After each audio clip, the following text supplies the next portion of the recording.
All right, I should be live. Welcome, everybody. Welcome to my reaction for One Piece Chapter 1190. Obviously, we have a lot to look forward to. I also was told that, and I think I already knew this, but oftentimes the stream does not kick on until a couple seconds. So now you should be able to see me because I can see it on here. So if you're in the chat, welcome. As I was saying, we're here for Chapter 1190, and I'm hyped. I'm sorry I'm a little late. I've been at war with the Bandai TCG Plus app all morning to sign up for OP17 events, the LBAF set. And when I say all morning, I mean like since the second I opened my eyes, I've been trying to figure it out. But I did get into a good amount of events, so we got that figured out. So now we're here. Now we're here for the meat and potatoes of it all, right? We're here for the actual story, here for One Piece Chapter 1190, especially with all the craziness that's going on right now, So yeah, I'm very, very much looking forward to this, especially, like I said, now that the Bandai nonsense is over. It was like, it kicked everyone off the app, and you have to sign up, like, today to get in, and so it was a whole thing, but we got it figured out. We're here. I'm here for the peak, and I'm ready for it. Now that I am not stressed, I am so ready. Quinn in with the $2. You said, new scale. 8 out of 10, in my opinion, great chapter. Lately it's been a lot of 8 and 10s, but like you said, new scale. So 8 out of 10, emphasizing that we're on the new scale. 8's like, the 10 of old. So 8's pretty good. So I'm still looking forward to it. And honestly, things have been so crazy, I wouldn't even really mind a little bit of some quiet time. I mean, and not that it's going to be like too quiet. I'm sure it's going to be insane, but relative to everything else, I wouldn't be too mad because the hype can only continue for so long. But regardless, I mean, I'm sure it's still going to be great. Also, 3D704 just joined the Afro Gang. Thank you very much, brother. Also, to all the members, whether you're a member now or you're getting one right now from Knack, shout out to Knack. I do have the sign up available for the next TCG giveaway. I don't know why the chat's not on screen. I'll figure that in a second. But if you do have a membership, you are able to go sign up. Just go to the community tab and look at the old post, because there was a members post a couple weeks ago, and you can sign up if you're interested. It is the LBAF set. The Knack with the 25-month member message. Here for the peak, brother. I'm glad you're here. I know you've been fighting the app all morning like I have. I hope you got into some events. I didn't get to see. I got into I logged in about 4 minutes ago and was able to apply to like 5 back to back. So I did that and got on here because I'm done. I'm done with that stupid app. But hopefully you got into some, for sure. I don't think Bandai's ready for all the hype that the One Piece fans are bringing right now. Then you also, like I said, gifted 5 memberships, Knack. I appreciate you very much, brother. And then Gigi's Boxcar with the 10 gifted memberships. My goat, Gigi. Gigi and I have been practicing. He's been my sparring partner for the TCG lately, so major shout out to Gigi. Always the goat, though, even regardless of that. And I'm going to go ahead. Well, I'm not going to fully match, but I'll at least give 5 more memberships, of course, because I do have the free ones from YouTube, so shout out YouTube. I'll save the other 5 for another stream, but at least for now, I can hook you guys up. So we got 20 new members, 21 if we're counting 3D704. Man, appreciate you guys. That's crazy. Yeah, W's in the chat for GG, W's in the chat for Knack as well, of course. I see you guys already took care of it, but just for just to make sure. And then also GG member for 21 months. Feels like so much longer than that, but sup gang, bro, I appreciate you. Yeah, we might have to be playing some TCG again soon. I mean, I know, as sad as it is to say, I know your vacation's almost over, GG, but it's not over just yet. You got one more night, so maybe we could play a little more. Then Rice Lucas, the Lonely Mage, member for 44 months. Lucas, man, we are almost at 4 years, brother. Cannot thank you enough for all your support, for real. Hello, folks. And you know what? I did see your message. I didn't want to look too hard at the Discord because I didn't know if you guys already started talking about the chapter or something, because I am a little late compared to usual. But I did see that you responded and said that you bet I was doing something TCG related or getting cards or something, and you were right. At least that it's TCG connected for sure. So that's some future sight from Lucas for sure. Kush Daddy, member for 31 months. Bro, I have missed these questions, brother. Backstreet Boys or NSYNC? Oh, man. like in my mind, they're almost the same, you know, like they feel like the same. I know they're not. That's probably blasphemous to a lot of people. But in my mind at this point, I'm so disconnected from it that they feel the same. Ah, man. I know my mom really liked one more is Cooler. I'm going to go with that. Although, I mean, NSYNC is actually pretty good too, right? But Backstreet Boys is just, I don't know. It's hilarious. It's classic. It's classic. 3D704, member for 2 months. You said had to renew. Well, thank you very much, brother. And you did it at a good time, because if you renew during the stream, then you get a shout out for it. So so I appreciate you. And like I said, if you want to sign up for the giveaway, man, it's that you are eligible if you so desire. But all right, okay, cool. The chat's showing up on the stream now. It took a second for that. Now I got to pull up the chapter because I never did that part. Like I said, guys, I have literally, since my eyes cracked open this morning, I have been staring at the TCG Plus app. And then I ran here as soon as I was done because I am done with that. And now we're on to the true peak. All right. Getting into the chapter now. So if you guys have any supers or other donations or whatever, I will get to those right after the stream. But for now, we are starting One Piece chapter 1190. One whose death is celebrated. I mean, Scopper ain't dying this quick, is he? I mean, I talked about Scopper dying quite a bit, I feel like, during the break there on... whether it was with Sai or in the stream on Sunday, but there's no way he's dying yet, right? Maybe it's about Joy Boy, because everyone loved Joy Boy, even though he's dead, and Emu's, like, angry. I don't know. I guess we'll see. I shouldn't speculate too much just yet. Let's see. Cover request by Koedo-kun. Cats gather around Shanks as he grills fish for breakfast in a port town. Love this one. We see Luffy back there, so it says in a port town, but I would assume it's Fuchsia Village. We see the windmill, so I would presume. But regardless, love this. As a man with many cats, I feel like Shanks sometimes. Now that's what I can say. Anytime I'm feeding my cats and I get swarmed by all of them because they're hungry, I'll just channel the Shanks energy, you know. So love that one. That's cool. Very cute.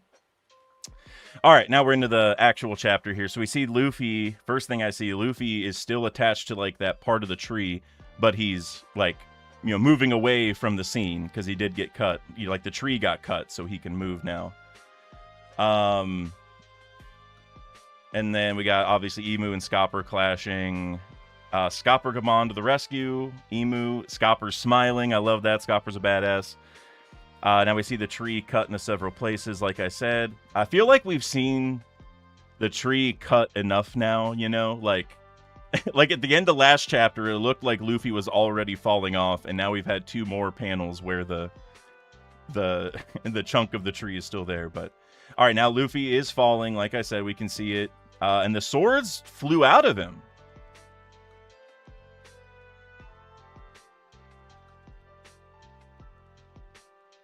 Interesting. Huff huff. So is Emu getting tired? I don't know how you guys feel about, you know, scaling the huff huffs, but you know, Emu did get hit a few times. He's been fighting for a while. He was bleeding when he got here. Is he getting a little gassed? So now Luffy is screaming now that the swords are gone. But he's still in gear 5th. He has not gone out of gear 5th yet.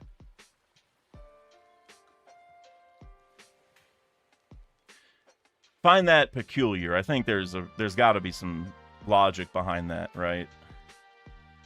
Let's see. What a hideous form. You don't even seem to be of this world, Scopper says. I need some lore between these guys, man. I need it. And then Emu, who art thou? Emu, you don't know one of the wings of the last Pirate King, brother? Come on now. Scopper, someone who understands the world. Okay, fire line from Scopper, because he does understand the world from going to Laugh Tale. But you could also reason this a little bit further and remember when Rox said that Emu was the world. I don't know if we should read into it that far, but you maybe could. You know, he's like, I understand the world/emu. And now Scopper is walking away from Emu, and Luffy is freaking out. Hey, get up, Straw Hat Luffy. Yo, I love this, man. I don't even care what else happens next. The fact that Scopper just turned around from Emu in the middle of their fight and grabbed Luffy and says, get up. Oh, bro. Oh, man. Oh, man. Oh, yeah, I forgot to ping in Discord. You know what? I'm going to do that right now. I just saw K Raven say that because this is a peak moment. I'm just going to post this real quick.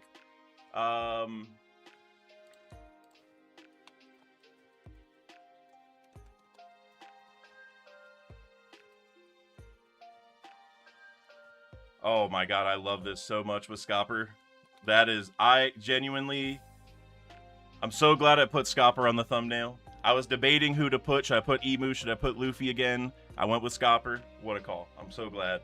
Alright, I'm going to ping the server right now. Alright, there we go. Yeah, GG, I got to give you the announcement, Perms. I don't even know what mods have that ability, but we'll figure that out later. Right now, Scopper's cooking. All right, get up, Straw Hat Luffy. Ooh-ah, it hurts. You're a disappointment. And Scopper is so cooking, man. You're a disappointment. An injured old man just had to save your ass. Don't you have any shame? I love this. I can't even put into words how much I love this. Scopper coming in and telling Luffy, you gotta be better than this. So you have a shiny white form and became an emperor? Big deal. Don't get cocky. It hurts. Old man, let me go. Do you want to die here? I'm not gonna die. Let me go. You may as well. You're pathetic. Do you know what will happen if you croak now? Oh, Gaban. I've always liked Gaban a lot, but it is definitely ascending into love after this, dude. I love when Luffy gets kind of told the things he needs to be told, you know? You may as well, you're pathetic. Do you know what will happen if you croak now? I won't be able to save my friend's home. And that is so something that Luffy would get, right? Like protecting your friends and their home and like that. Luffy gets that. Like that's what motivates him. And so for Scopper to be like, dude, if you die, I'm not going to be able to do that. And like, these are Luffy's friends too. It's just, oh no, it's Luffy saying that. But regardless, it's the same thing. Like, yes, man, yes. I can't, because the font changed, and so I thought it was still, or I didn't think it was going to be him, but it's Luffy. But regardless, oh, I love this. Scopper telling him exactly what he needs to hear, man. Oh man, this is like, what is about to happen? All right, and so Scopper now, because the font changed again, I think, but regardless. That's right. And what will happen to your crew? These are some of the best moments, bro. These are some of the best moments. They'd be in danger. Right. Remember, when you rise up in this sea, the number of enemies targeting you only increases. The King of the Pirates is a title reserved for one whose death is celebrated, because everyone's gunning for their throne. And that is the chapter title. That's what he's talking about. He's telling Luffy, like, you know, like to you, it's just a fun dream. That, I mean, obviously there's a lot of seriousness, but to Luffy, it's like, you know, he's out here having fun and like just doing his childish dream, like living this out and all that. And Scopper's like, well, You know, now that you're on this level, everyone's coming after you. Like, it's no longer fun in games. No one's looking at you like, oh, that's a cute little dream he has. He's never going to reach it. No, now they're looking at Luffy like, well, we need to take him out if I want to get to that level, right? And so I love this, like, realism where it's like, Luffy, like, this is way more serious than it used to be, you know? Which, like, Luffy shouldn't really need to be told that because he fought Kaido and stuff, but genuinely, like, I cannot express to you guys enough how much I love this. I was in such a sour mood earlier when I was getting kicked off of the app and I couldn't sign up for those TCG events and stuff. Because there's some hype LBAF One Piece stuff at those events. But now it's a complete 180. I'm going to be in a good mood. Still thinks becoming Pirate King is going to be a stroll in the park. Then go home now. It hurts, damn it. If you're not cut out for this, you're just in the way, you stupid brat. And Scopper throws him. That hurt. Damn old fart. He keeps on running his mouth. I'll show him. And now Scopper is turning around to fight Emu, it looks like. Praying Mantis Axe. Praying Mantis Plum. And so we literally see a mantis behind Scopper. Translator's note, reference to a parable in Zhuangzi about a praying mantis attempting to stop an emperor's carriage. Okay. That's cool. Is this a jest? You want to kill him, don't you? Indeed. And so Scopper's... So Luffy's laying there while he sees Scopper holding off Emu from killing him, basically, is the situation. He really reminds you of him, doesn't he? Man. Yo, Scopper just stole the show this chapter, bro. Oh my god.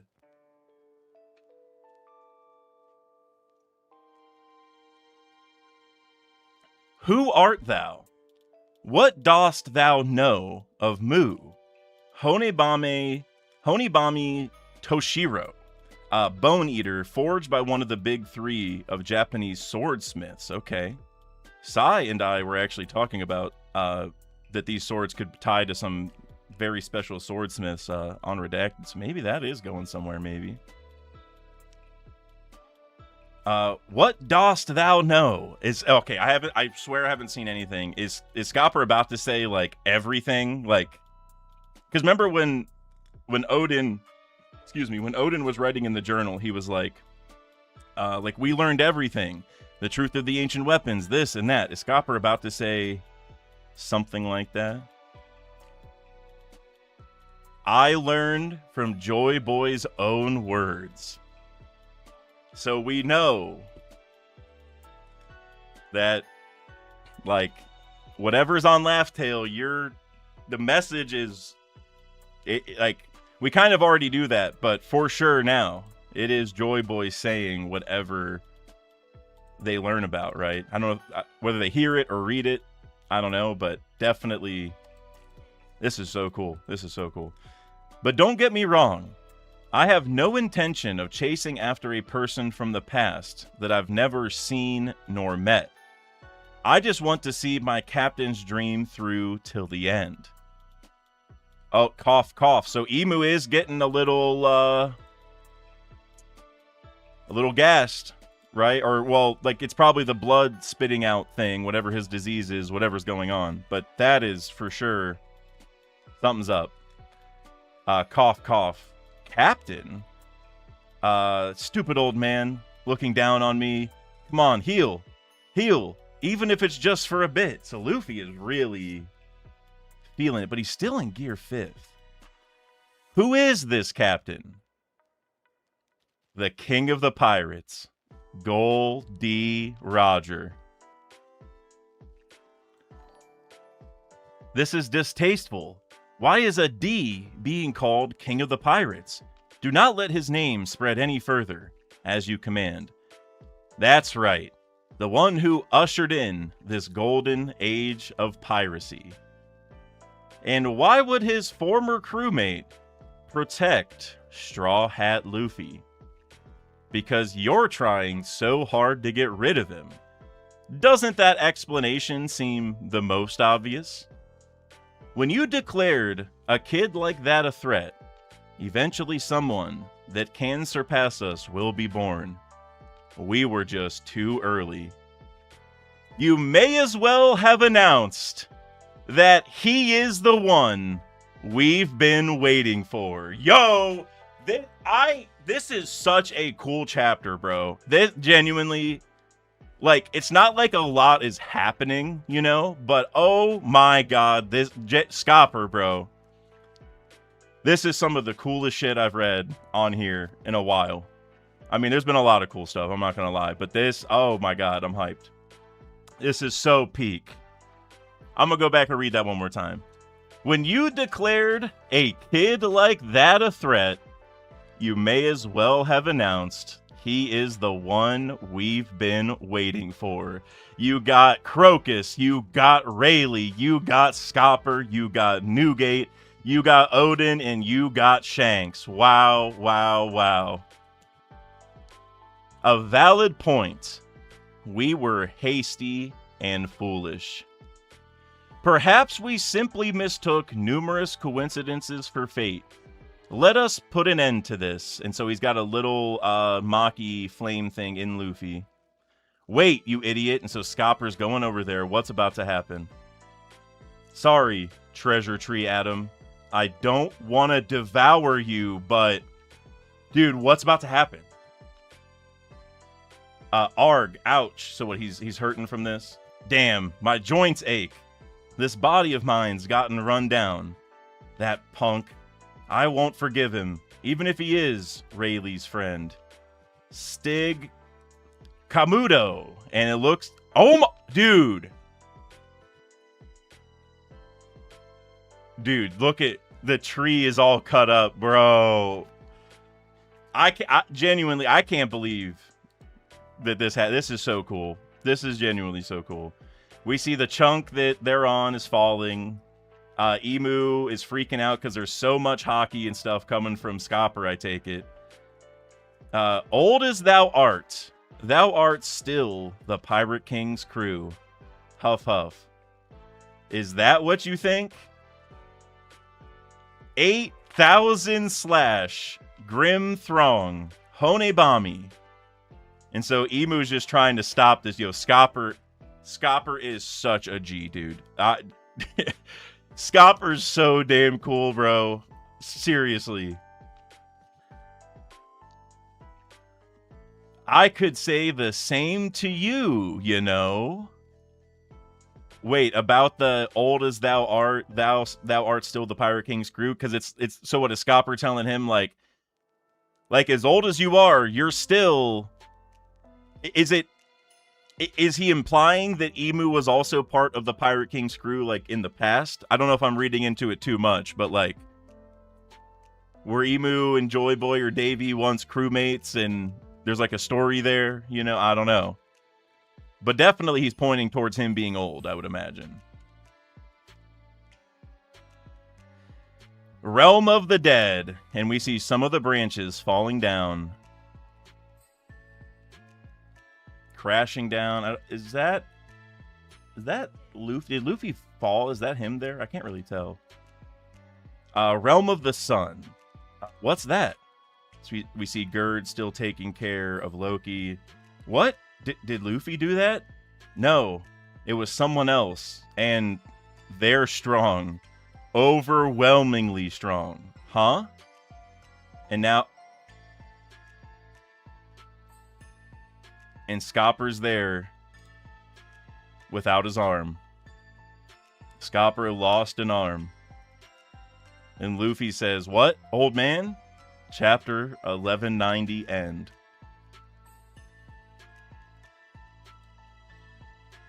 Wow, guys. What a great chapter. Oh my god. This showing from SCOPPER was just another level. And no break. Yeah, Eli, no break. I'm shocked. That was, for me, that was such a dope chapter. Scopper just became one of the coolest characters in the story, bro. Oh my god. And we just saw the kind of damage that, you know, GABAN was doing with all these slashes, and if he's missing an arm, you know, I would assume it's a lot less threatening. But so it does impact him a lot. I know on the predictions I know that was on there that he loses a limb.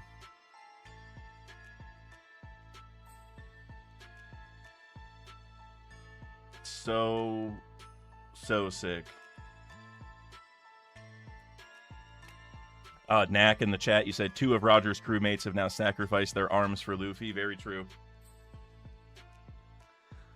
And it kind of goes back to that line, right? When Scopper was like... This was probably my favorite part. When you declared a kid like that a threat, you may as well have announced that he's the one we've been waiting for. It's like,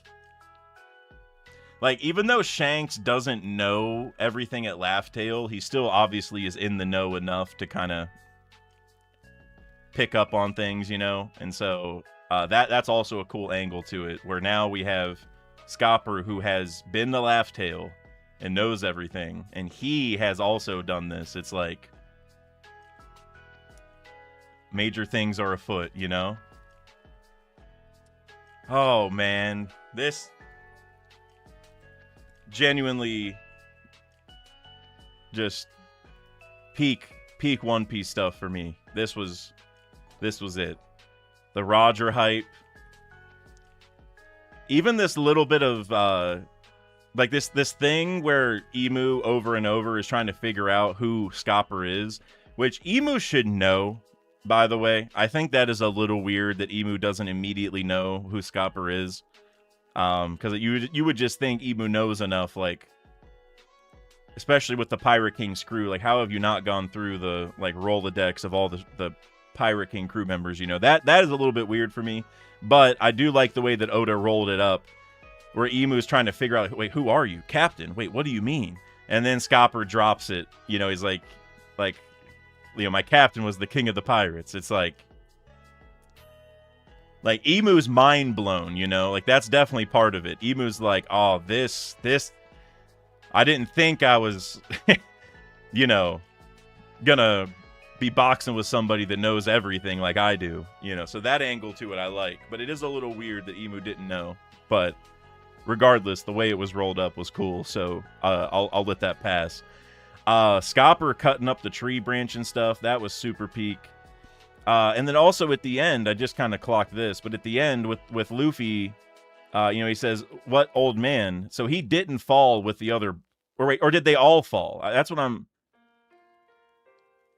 Did they, like? Let me go back and look. So Emu should be on the thing that's falling, right? Yeah, he definitely should be. And so did they all fall? Is this like, are they in the realm of the dead now?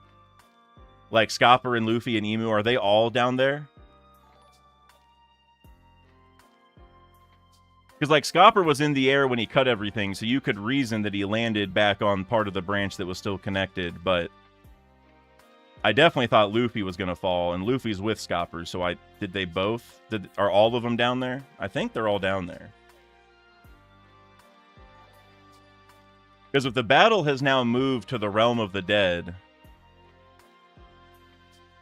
that would be pretty cool, but it's kind of hard to tell. I see a lot of, like, smoke around the tree branch, which could maybe... Yeah, because, look, you see a lot of smoke around the thing that fell, and there's a lot of smoke in the panel before, so I think they did fall. I'm going to get to all of the super chats in a second, but just real quick, Green Owlie said, do you think Elbaf has a Rio poneglyph? Which, for those of you who maybe think we're talking about road poneglyphs, Rio poneglyphs are different than the road poneglyphs. Rio has, like, I think there's 9 that make up the true history, right? I believe, if I remember correctly. It would make a lot of sense if they had one, for sure. Because we know the road poneglyph, the one that we're missing, is with the man marked by flames. So we know Elbaf doesn't have that. But Rio is like the next most important type of poneglyph. And for sure, Elbaf has to have one, I would say. All right, I'm going to go ahead and get into the super chats now. I still have a few kind of questions now that I keep reading this. But I'm going to I'm going to look at the super chats and maybe we'll be able to talk about it there. But guys, amazing chapter. I'm going, even on the new scale, I'm going at least a 9 for this one. Just for me, this is my like favorite type of One Piece stuff. This hype, this, I don't know, that, like I said, that whole thing about you may as well have announced he's the one we've been waiting for, like that alone is a 10 out of 10. I'll give the whole chapter a 9 though.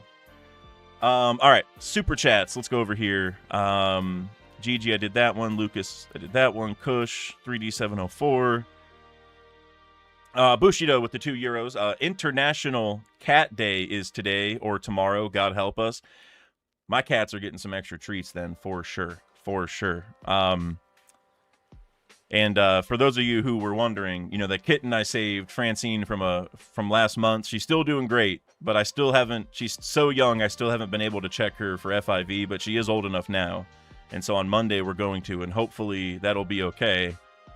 And then Francine can join the rest of the house and hang out with the other cats, which I do think they'll get along. So I'm pumped for International Cat Day. You know, that's good. I'm going to give them all like their own wet can of food or something tonight, you know? They're going to get a treat. And then you also said, for €2, feel what he said to Luffy also applies to Kid. It does apply to Kid, but Kid's future isn't as important and bright as Luffy's is, you know? Like it absolutely does apply to Kid, but it's just this part about, like, becoming the, you know, you're looking to become the Pirate King, and that's a title reserved for those whose death is celebrated and stuff. I don't know if that's going to apply to Kid, you know? I mean, maybe he wants to become Pirate King, but it's not as important for him to learn that, because he ain't going to do that. But definitely applies where he's got to stop messing around. He keeps going and fighting these top tiers and getting cooked, and just, that's it. He's got to figure out how to fight past it, you know? For €2, Bushido, you also said, after this chapter, I would love to see Garp versus Emu. And I agree with you there. I mean, after seeing this, I mean, Garp could definitely throw hands with Emu for a bit. You know, I mean, in his prime, Emu's going to have a tough time in Garp's prime, because Garp is like, kind of like Scopper. It's Conqueror's hockey only, you know? Like, the whole Roger Pirates weren't really big on the Devil Fruit thing, minus Buggy, I guess. But it's, you know, all these hockey-specific guys definitely would have a good chance. But similar to Scopper, Garp's so old that he'd probably, like, punch so hard his arm flies off or something. So, but yeah, maybe, I don't know, for all we know, maybe we'll get that. I could see Garp landing at least one blow on Emu at some point. Then you also said, Shanks and Kid, welcome to D-Clan, Scopper, high five. Yeah, it is kind of funny to think how Shanks is giving, he's not giving the same lesson in the same way as Scopper, but I guess you could say Shanks is giving that lesson to Kid, right? Like this lesson that Luffy's learning, like Shanks has been hammering that home, you know, to Kid, which is pretty funny in hindsight.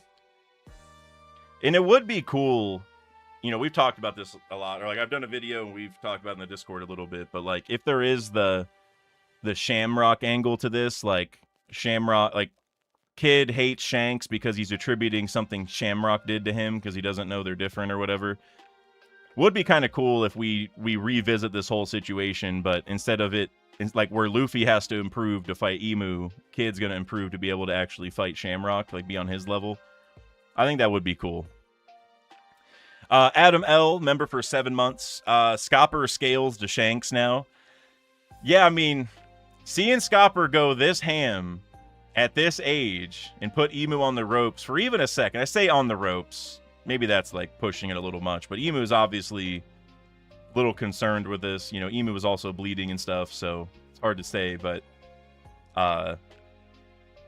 it does make you think, well, how strong is Shanks then? Because if Scopper is doing this, and we can probably presume that Shanks and Luffy and probably Garp and like some of these guys will be stronger than him, or are stronger, or have been stronger. I don't know what they're gonna do. You know, I mean, I guess we've kind of seen Garp, like he like pretty much turned his fist into a nuke, you know, so we know Garp can really cook. But yeah, we got to see Shanks go all out now. Shanks versus Emu would be peak. Knack Talk with the Canadian $5. Or wait, no, sorry, Bushido first. Sorry about that. For €2. Tis but a fresh wound or flesh wound, although fresh is also applicable in this scenario. That's pretty much what Scopper's saying, man. It's like, Luffy, like, I know you're in pain, but you got to be better. There's just, I don't care how you do it. I don't care, you know, if you got some magical powers to heal you. I don't care if it's hockey or whatever. Like, you got to figure this out. And I love, like, how Scopper just threw Luffy. Because he was like, if any part of you still thinks that becoming Pirate King is going to be a stroll in the park, then go home now. And he just throws him off the... Well, he doesn't throw him off the tree, but he throws him down further down the branch. It's just telling Luffy to man up, man. And then I did think it was interesting when Luffy was saying, come on, heal, even if it's just for a bit. It's like, is he gonna tap into some imaginary Gear 5th power nonsense that does heal him? Is that maybe where that's going? Maybe, I don't know. The fact Luffy's still in Gear 5 and conscious, though, is interesting. I don't know if he would be able to have done that, you know, too far in the past. It feels like, you know, this is him trying to reach these upper levels. Like, even staying alive after those hits is pretty impressive, but he's still got to figure it out. Oh, man. So cool. This whole thing. Knack Talk, Canadian $5. My man, what'd you have to say? Yeah, dude, the panel of the OGs gives chills. Exactly. Like, that panel where it's the 2 rows of 3, but then, like, they're all grayed out except for Scopper, because he's actually here in the present saying this, but he's still one of the same faces where it's like, you know, we've been waiting for them. It's just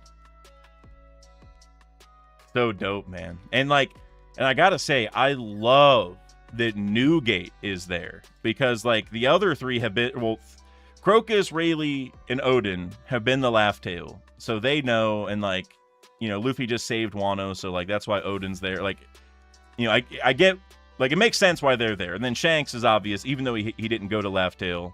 Obviously, like, him and Luffy are so close and stuff, it makes perfect sense. But Newgate, he didn't go to Laugh Tale, but remember at Marineford, he had everyone protect Luffy, because it's like, he picked up on, like, oh, is this the guy that Roger's waiting for? Like, he picked up on it right away, right? So I love that Newgate's on there, man. That is great addition. Because also, remember, the title of the chapter was One Whose Death is Celebrated. You know, Newgate may not have been Pirate King, but he was the next best thing, you know, in terms of, like, everyone, the way they thought of him and stuff. I guess you could say, like, Kaido and stuff, or maybe on the same level, but pre-time skip, it sure felt like Newgate was, like, the top dog of the pirates in that era, right? So him dying is the same thing. It's the same idea, even though he wasn't Pirate King. So having him on here, especially because he died soon after recognizing that Luffy's the one they're waiting for, it's like, just such a perfect deep cut right there. Love it. Love it, love it, love it. This is like, I said it a bunch of times, but this is like just some of my absolute favorite peak level One Piece stuff. Like the hype of the greats, and how, like, the handoff is happening in terms of, you know, they all learned that they were too early in the past, and they've been propping up Luffy and waiting for him. Like that. Oh man, This chapter was phenomenal. Hats off to Oda, for sure. Let's see. John Stoops, member for 27 months. Hey y'all, can't stay, but def watching the VOD tomorrow. John, if you're watching this, thank you for one thing for doing that. And second, it was a peak chapter, brother. If you've been watching up to this point, you know I loved it, but it's just so good, man. This is it. This is the type of chapter that has me texting my friends who have not watched One Piece yet, like, bro, you got to get caught up, you know? One of my buddies actually just got started going through the series. He's on, like, literally, like, episode 6 or something right now. He's into the TCG but never watched, but I'm getting him to watch, and so I'm definitely going to be messaging him after this, like, oh, bro, you gotta hurry up, man. You gotta hurry up. You gotta be caught up before we get any more crazy reveals, you know? Sarthak just became a member. Thank you, Sarthak. We need Hashirama's cell to fix my boy Gaban ASAP. For real, though. And you know what? Oh, see, this might be too much of a stretch, but I thought of it, and so I'm going to say it anyway. But you remember when Luffy was saying, like, heal, even if just for a little bit? I don't know if there's a world where Luffy does tap into some Gear 5th healing magic power, and maybe he walks over to Scopper after this and reattaches his arm and says, hey, thanks for the help, but I got it from here. And which would remind me of like Naruto saving Might Guy after the 8th gate, you know, like something like that. Like if that happened, I don't like the idea that Luffy gets a healing ability, although maybe it can work, I don't know. But if he gets it and he extends it into Scopper to save Scopper, that moment would be so cool that I wouldn't have any qualms with it, you know? Like, it does take away from the stakes a little bit to, like, heal people like that, but it would be so badass if, like, Scopper's teaching of Luffy led to Scopper getting healed later, and then Scopper can be like, bro, thank you. Like, I waited long enough for you to wake up. Again, I don't know how likely that really is, but as a massive Might Guy fan, I wouldn't hate it because it would remind me of that so much. Might Guy and Rock Lee are my top 2 Naruto guys, for sure. For sure. Let's see. Am I on Guardian Tree's super chat? I believe so. Guardian Tree with the $5. Gaban said he could say the same to Emu. So Emu confirmed on Pirate King's crew, Joy Boys. I'm glad you said that, because you could certainly read it that way, right? And I'll be honest, I had a video done that I was gonna drop on Monday night, but it wasn't long, and it wasn't that long, and so I decided to wait and see if I can, like, add some stuff to it, because if the video, I think I mentioned it last time I did a stream, but the video was about Joy Boy, Emu, and Davy Jones being, like, friends as kids, like Ace, Sabo, and Luffy, but then stuff happened where they became enemies, and that's part of the story, is, like, you know, part of the reason Emu doesn't like Joy Boy is maybe, like, they were friends, and Joy Boy was the strong, good guy that everyone liked or whatever, but maybe Emu had to beat him, and, like, so people have hated Emu ever since. I don't know. There's a lot of different ways you could break it down, but the point was that they were friends at one point, and things went awry, and that's where we're at, is they ended up conflicting with one another. And that seems a lot more likely now, I feel like. And one idea that just came to mind is, like, what if Emu was Joy Boy's right hand? Davy Jones challenged Joy Boy to a Davy back fight. Davy Jones won, took Emu to his side, and then somehow something happened, and Emu ended up as king of the world out of that. I don't know. That would be one way to kind of marry some of the ideas, I feel like, that are kind of present.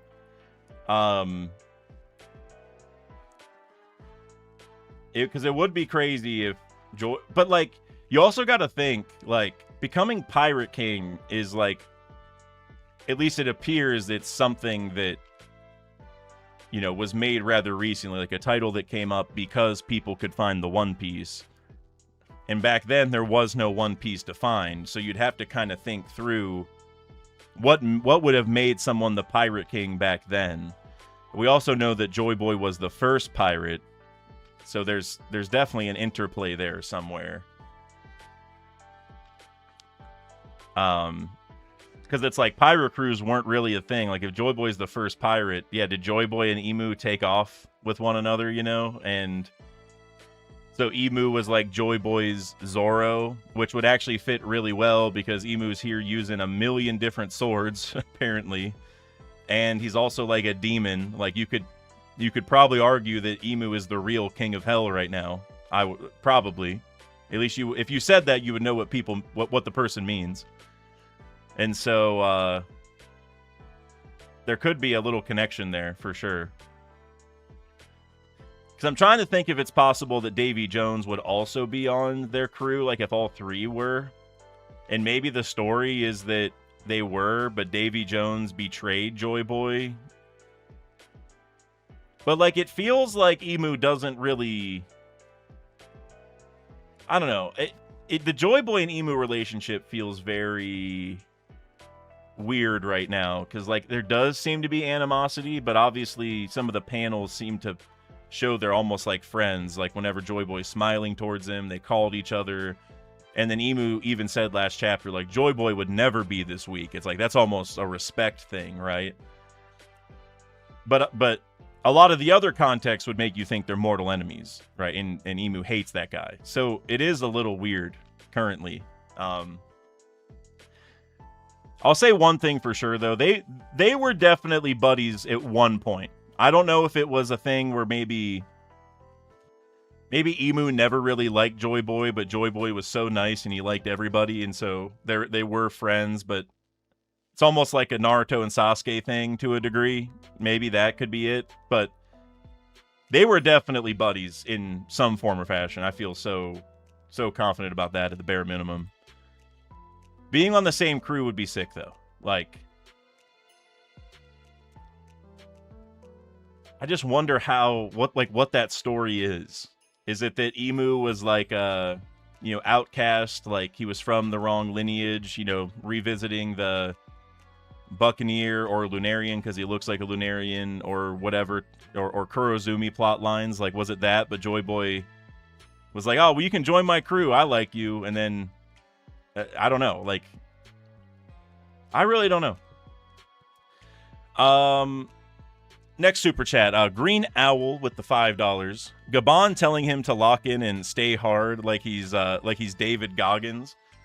I do not know who David Goggins is, and I feel risky looking this up. Oh, I know. As soon as I saw the picture, I knew who it was. Yeah, motivational speaker guy. Yep. I have definitely seen videos with him many times, for sure. Now I know who that is. Yeah, no, he definitely was like David Goggins. Like, and I think it's going to work. Like, again, I don't know if the healing thing will come into play. I think healing Gaban's arm would be... It would be a very profound way of, illustrating that Luffy has figured it out.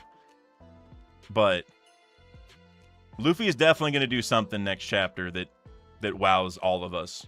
Like, I want to see Scopper laying there, whether his arm's reattached or not, and saying like, he finally gets it. Maybe this kid can be the Pirate King, or this kid definitely is the one we've been waiting for, or I see why Joy Boy set everything in motion. Like, something where Luffy does something so profound that Scopper gets the confirmation, like, yep, he's gonna do it. I want that moment for sure. Also, Green Owl, I saw you just say in the chat, you read it here. Buggy, Kid, and Lucci are Davies. I definitely agree. 99% chance Buggy, 99% chance Kid. Would not be shocked by Lucci. It's either that or he's from some other important family from the past that maybe oppose the Davies or something. But I definitely think Lucci could fit into that mold for sure. But Buggy and Kid, I feel very, very confident on. Straw Hat AP, my guy, with the $2. Shuri uses her arrows to reverse or heal Gaban's injury. Now, that's a cool way to think about it. Like, because I guess we haven't seen her awakening confirmed yet, right? And so I could see where her awakening lets her rewind time, which that's like too OP, to be honest with you. But so maybe it's not rewind time like for everybody in the world, but rewind time for a specific thing that happened. Like, so maybe she can go wrap the arrow around his arm and it'll bring his arm back to what it was a certain time frame before. Because Oda loves messing with timeline stuff, like whether it's Toki going forward or even Bonnie with like what is essentially the timeline fruit, right? It's the age fruit, but it's more like you can pick different futures and timelines and whatever. You know, Oda's danced around this, but he's done pretty good with not overdoing it and kind of like breaking the system, you know? So I could see where he does something like that, because he would keep it contained enough to where it's not going to be a game-breaking thing. So I like it. I like it. I feel like it would have to be Awakening just to add that extra layer of difficulty, you know? But that would be cool. That would be really, really cool, AP. Knack Talk with the Canadian $5. No, seriously, been cooking this since the beginning. Falling into the underworld is how we discover the Lost City, Skypiea parallel. You are 100% cooking. 100%. 1,000,000%. I don't know if you saw this video or not, or if we talked about it at some point, but I know Sai has mentioned in a couple redacted videos, and I brought this up in the main channel video, but how, like, you know, you look at Wano as well. You know, you mentioned the Skypiea parallel. There's the Wano parallel as well, where Wano was underwater. Like, we spent that whole arc in Wano not knowing there's an old Wano hidden underneath. Water 7's the same thing, where there's like a sunken city, right? And so now that there's all this snow in the realm of the dead, that could easily be covering some important ruins of some kind. For sure. For sure. I would almost put money that that's happening. And the point that Sai brought up a lot was that, like, the Atom Tree probably hasn't always been this big. So once it grew the upper layers and blocked the sun out, that's what brought the snow down. So it may just be that the city, you know, got covered in snow because the tree grew so big and they just kind of forgot about it, you know? And so I love that. And so I now would be the time, you're right, falling into the realm of the dead. Like, because it does seem that's what happened. Because I was mentioning this right before the super chats, but I think we are led to believe that Emu, Scopper, and Luffy are on the pieces of the branch that fell. Like, I don't think they're on the part that's still secured. I think they're definitely on one of the parts that fell. Because for one thing, that would move the plot in a cool way, so I just think that makes a lot of sense. But you can also see all the smoke around it. Like, there's a big smoke cloud when it lands, and then you look over and see the smoke floating around the branch. So definitely seems to be what's happening.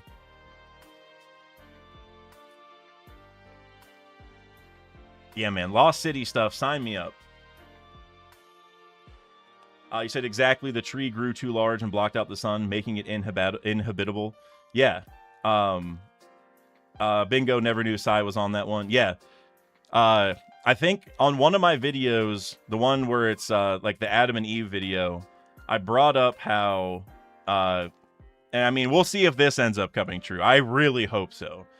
But I was bringing up that, you know, Frankie also blocked something on the mural, right? Like at the, well, maybe could have. That's a lot of theories say that Frankie could be blocking something at the base of the Atom Tree on the mural. And I was kind of reasoning through this, like, well, if the realm of the dead did freeze over, then whatever Frankie's blocking is probably also frozen over. So, you know, the idea I had is like, could it be a face? Could Adam actually be alive, but he got frozen over, so people forgot he's alive, and so now we just think it's a tree named Adam, and we forget that he was like a sentient thing in the past? That feels so One Piece to me, and I love that. And then it would be a King Bomb parallel and all that. So if you saw that video, you know where I'm going. If you haven't, and I sound like an insane person, I probably do sound insane, but the video will help it make sense. And honestly, if it was the case that Adam could like respond to us or anything, him responding after one of his arms, so to speak, got chopped off by Scopper, who lost his arm in the same fell swoop, that would be a fitting time. Like, maybe we hear Adam, like, he's saying, ouch, my arm hurts, like, right as Scopper's saying it. That feels so One Piece to me, too. Again, I feel like that's maybe not the likeliest theory, but it would be awesome to see him being alive. But, yeah, either way, though, Knack, I agree with you that we are going to see something. There is a lost something down here. I don't know if we're going to find it right now. It would make sense if we did, but there's something down here. For sure. For sure. Lol Sauce, you said base of the mural is def to some goofy-ass dude wearing a straw hat. That would be cool, too, though. Like, if there was a painting of Joy Boy or something from way in the distant past, but it froze over and, you know, there's some story. Or maybe it's like the original Nika or something, because it tells us how old, like, that was painted there. Because we've already seen some kids' paintings on the Adam Tree. So seeing another one at the base would actually be something that makes a lot of sense.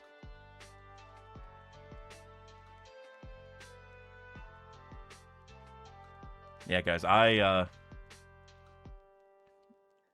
feel like, kind of like Knack's saying, I think ruins are for sure, but I don't know what else. I don't know. Maybe this is where we'll find the Rio poneglyph that I think it was Green Owl brought up.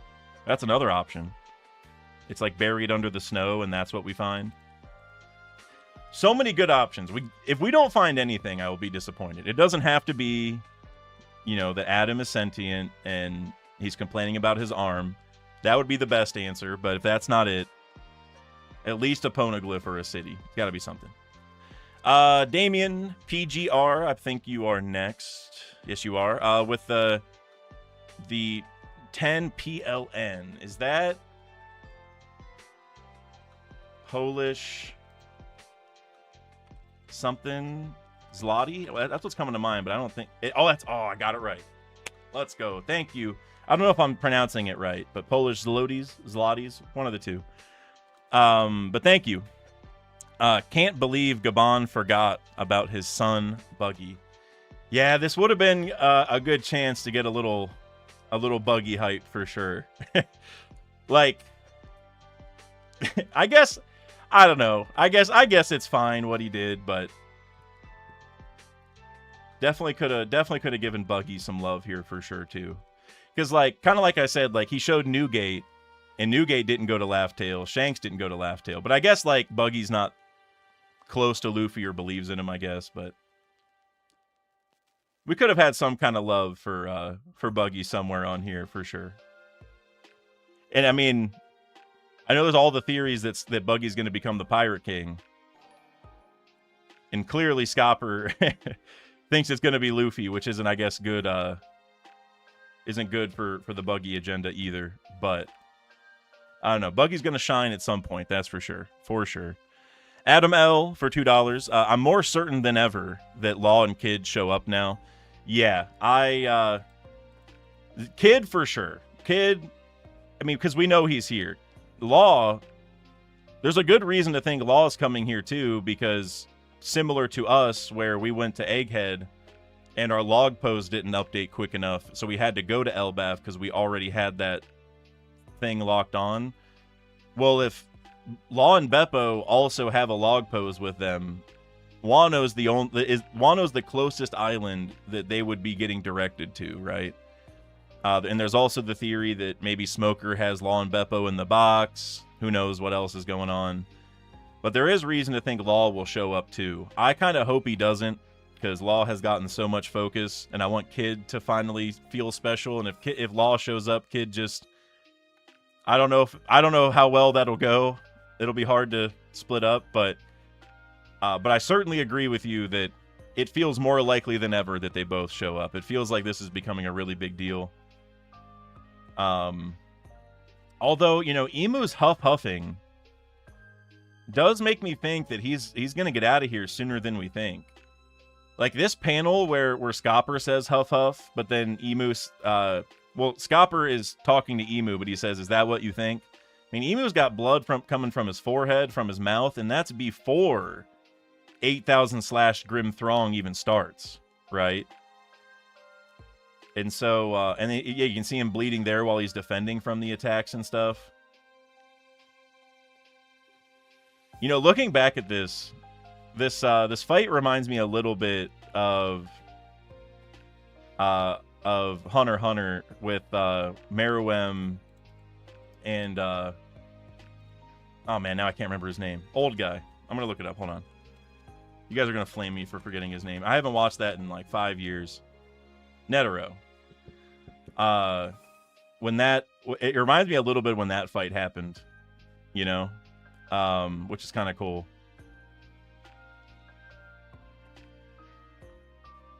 Yeah, man, that was this was hype. This was hype, man. Lawn Kid showing up. If they do show up, I feel like that's got to happen. Like, not right now, you know, because like Luffy's about to get a power up, or I don't know if power up's the right word. Something's about to happen that's special with Luffy, right?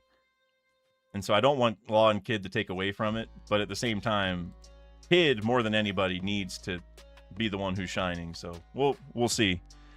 Mr. Bushido, I think you're next. Will Chopper reattach his arm like Gerd's fingers? I hope not. There's a good chance of that. Although, speaking of Chopper's with Biblo, and we did not see him at all this chapter, which I thought for sure we were going to see that. So that just means I'm even more hyped, because Oda's like lulling us to sleep while they're figuring stuff out. You know, like we're seeing Luffy almost die, Scopper almost die, you know, and so I would imagine whatever's going on over there will be important in the end, because they're doing that while this is happening. But because Chopper's busy, he's not going to come over here quick enough to do it. Although, now that I think about it, they did just fall to the realm of the dead. And so if the arm gets frozen, doesn't that, like, at least in real life, that would extend the time by which they could reattach it later, right? In theory. Like, you always want to put the stuff on ice while you transport it, because it'll stop it from deteriorating in the meantime or whatever. So maybe that'll extend it if we want to go by that logic. Because Chopper is also not in the realm of the dead, right? So he would need some time to get down there. Although Chopper did just jump off earlier to try to save Scopper, right? And they just crashed down here, but he used guard point. So I guess Chopper could just jump down. But yeah, I guess Scopper might get cryogenically frozen until Chopper shows up. Which honestly, you know, we've already had people get frozen in ice blocks with Shuri, you know, thanks to Loki's ability. So I guess more frozen people kind of fits. Gross Stonks, member for 32 months. My guy. Appreciate you. Elbath, greater than Wano. Also, Scopper made Emu bleed. W Scopper. Huge W for Scopper, by the way. Like, huge. I mean, I want to see Rayleigh go all out now, you know? Because, like, you know, they kind of have a Zoro and Sanji thing going on as well. And Rayleigh didn't go all out against Blackbeard, but he thought he would have lost, which is interesting.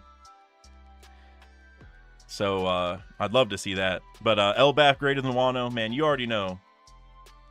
You already know how I feel.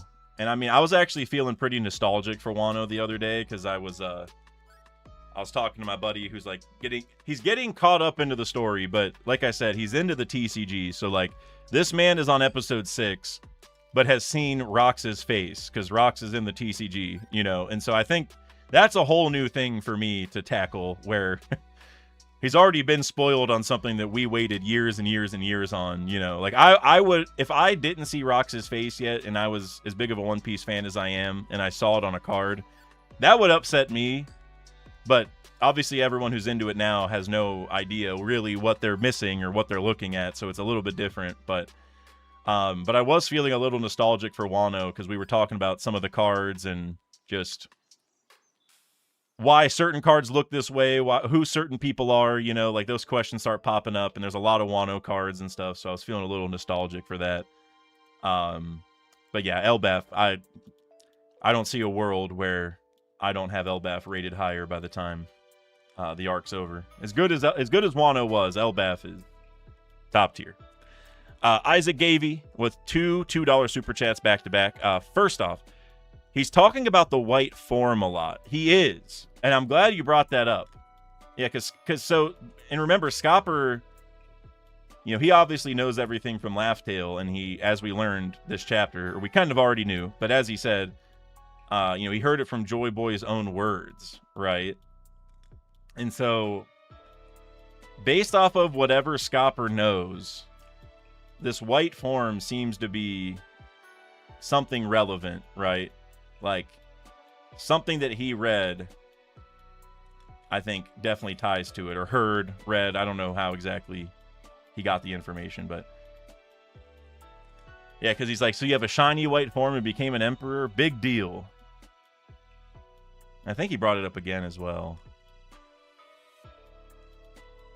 But yeah, he has brought up the form. Like, and I mean, it makes sense, right? Because like the story of Nika talks about the white form, so I'm very curious on what Scopper's perspective on that is, right? Like, what does he know relative to the grander legends of Nika that's relevant for him, you know, that makes the form special? Like, is it just because it's Nika and it's the same stuff we know, or is there more to it based off what Joy Boy was saying?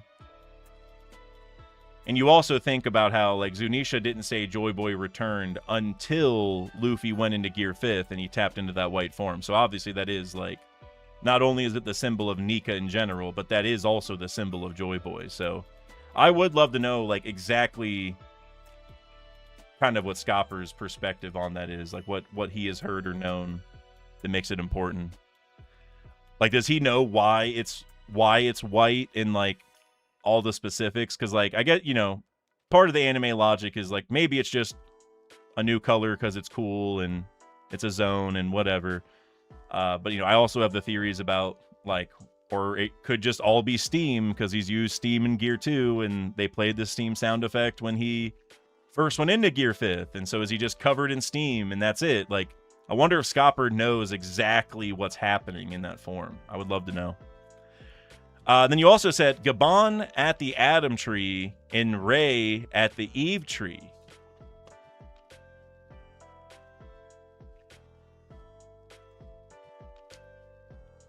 That's a good point.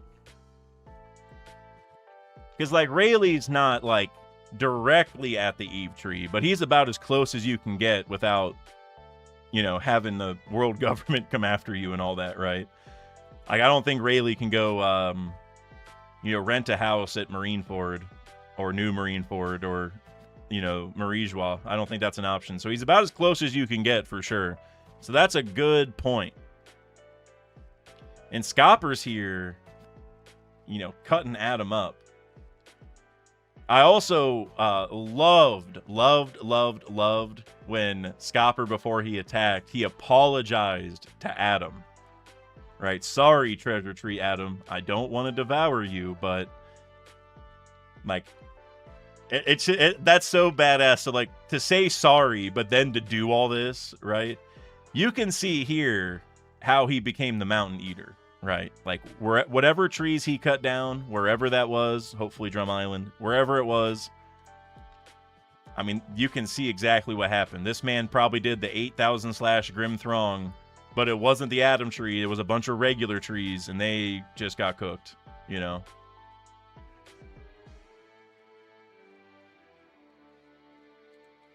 We need to see that flashback, bro. We have to see that. We got to see him becoming the Mountain Eater. Have to. Sugar Rush with the $2. Joy Boy wrote on a mural like Roger in Skype. Wrote on mural like Roger in Skype. Oh, so you mean like Joy Boy added an extra note to it, like how Roger added the part into the bell?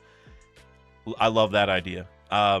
I guess it depends on like when the mural we saw was drawn.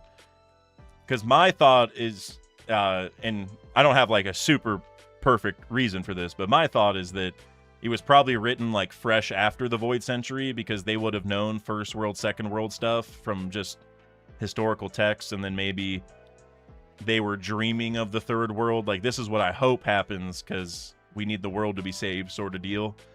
And if that was the case, then Joy Boy probably wouldn't be there to add anything. But again, I don't really have like perfect reasoning for thinking that. So if it was drawn during the Void Century when Joy Boy was still alive, then yeah. Or I was gonna say, you could argue maybe Joy Boy drew it like at the end of his life or something. But because Joy Boy is like a childish person, it feels like. So even if it was drawn by a child, so to speak, maybe it was him because he is childish. But if not, I do like the idea he still wrote something, because that would be what Frankie's blocking, which maybe is what you're alluding to, because that would be cool. Like, maybe there's a little note from Joy Boy like this is real, I'll see you later, or I don't know, something quick like that, so people know, like, you know, this isn't just a drawing kind of deal. That would be cool. Alexander Fiorello with the $2 super chat. I love that we know that Whitebeard knew Luffy's destiny, dude. Completely agree. 100% agree. I honestly think Whitebeard is my favorite face out of the 6 here. Because, like, I get the logic for all the other ones, obviously, you know. But Whitebeard, like I said earlier, he doesn't even have the true history. He doesn't know. He didn't even really want to know about the Will of D. But he could still pick up on the fact that Luffy is the chosen one. And he even made that decision at the time to have everyone protect Luffy, right? Like, that is so powerful. It makes me love Marineford even more than I already do. You know, being able to look back at that and think about, like, how big of a move that really was. Like, because it's like, because the context of it is like, you really don't know for sure, right? Even for these people who are told that a person is coming to save the world eventually, they still got to pick up on who it is. Like, they got to, you know, they got to read the vibes perfectly. But Whitebeard, he doesn't even know that someone's coming. Like, he knows that Roger was waiting for somebody, but he doesn't know the lore from Laugh Tale that, like, it's a fact that someone's coming or whatever, right? Like, he doesn't know all the specifics. But he's like, well, Roger's waiting for someone. There seems to be some special stuff going on with this kid. Maybe we should save him. And oh man, it's so peak. Alexander Ivanov, aka Ivankov, member for 12 months. Thank you for the year of support, brother. Thank you very much. JB is on, well, Joy Boy, I don't have to say the acronym. Joy Boy is on Laugh Tale and can't leave, just like Emu in Marijois. That would be crazy. Like, if Joy Boy is still alive and he's just stuck there and he can't leave and he's the one telling the story, the thing that makes me think that's not the case, as much as I think that would actually be peak, is Roger said, I wish I could have met this fellow, right? And so that would tell me that he didn't get to meet him. So I don't think Joy Boy can actually be there based off of that. Now, again, it could be that Joy Boy has like a hockey hologram there. And so maybe it feels like he's there, but they know it's not actually him. It's just like I said, a hockey hologram. I don't know what else to call it. That something like that I could see, where it is Joy Boy like physically telling you the story, but it's also not really him, right? It's just a mirage sort of thing that he left.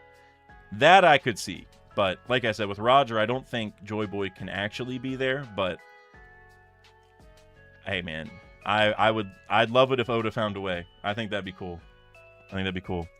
Venires, I saw you in the chat, said unless Roger meant Luffy. Yeah, that could be a twist that Oda throws in to where we thought he meant the actual Joy Boy, but he was actually referring to this future one. That would actually be a really cool twist for us to like misunderstand it originally, you know.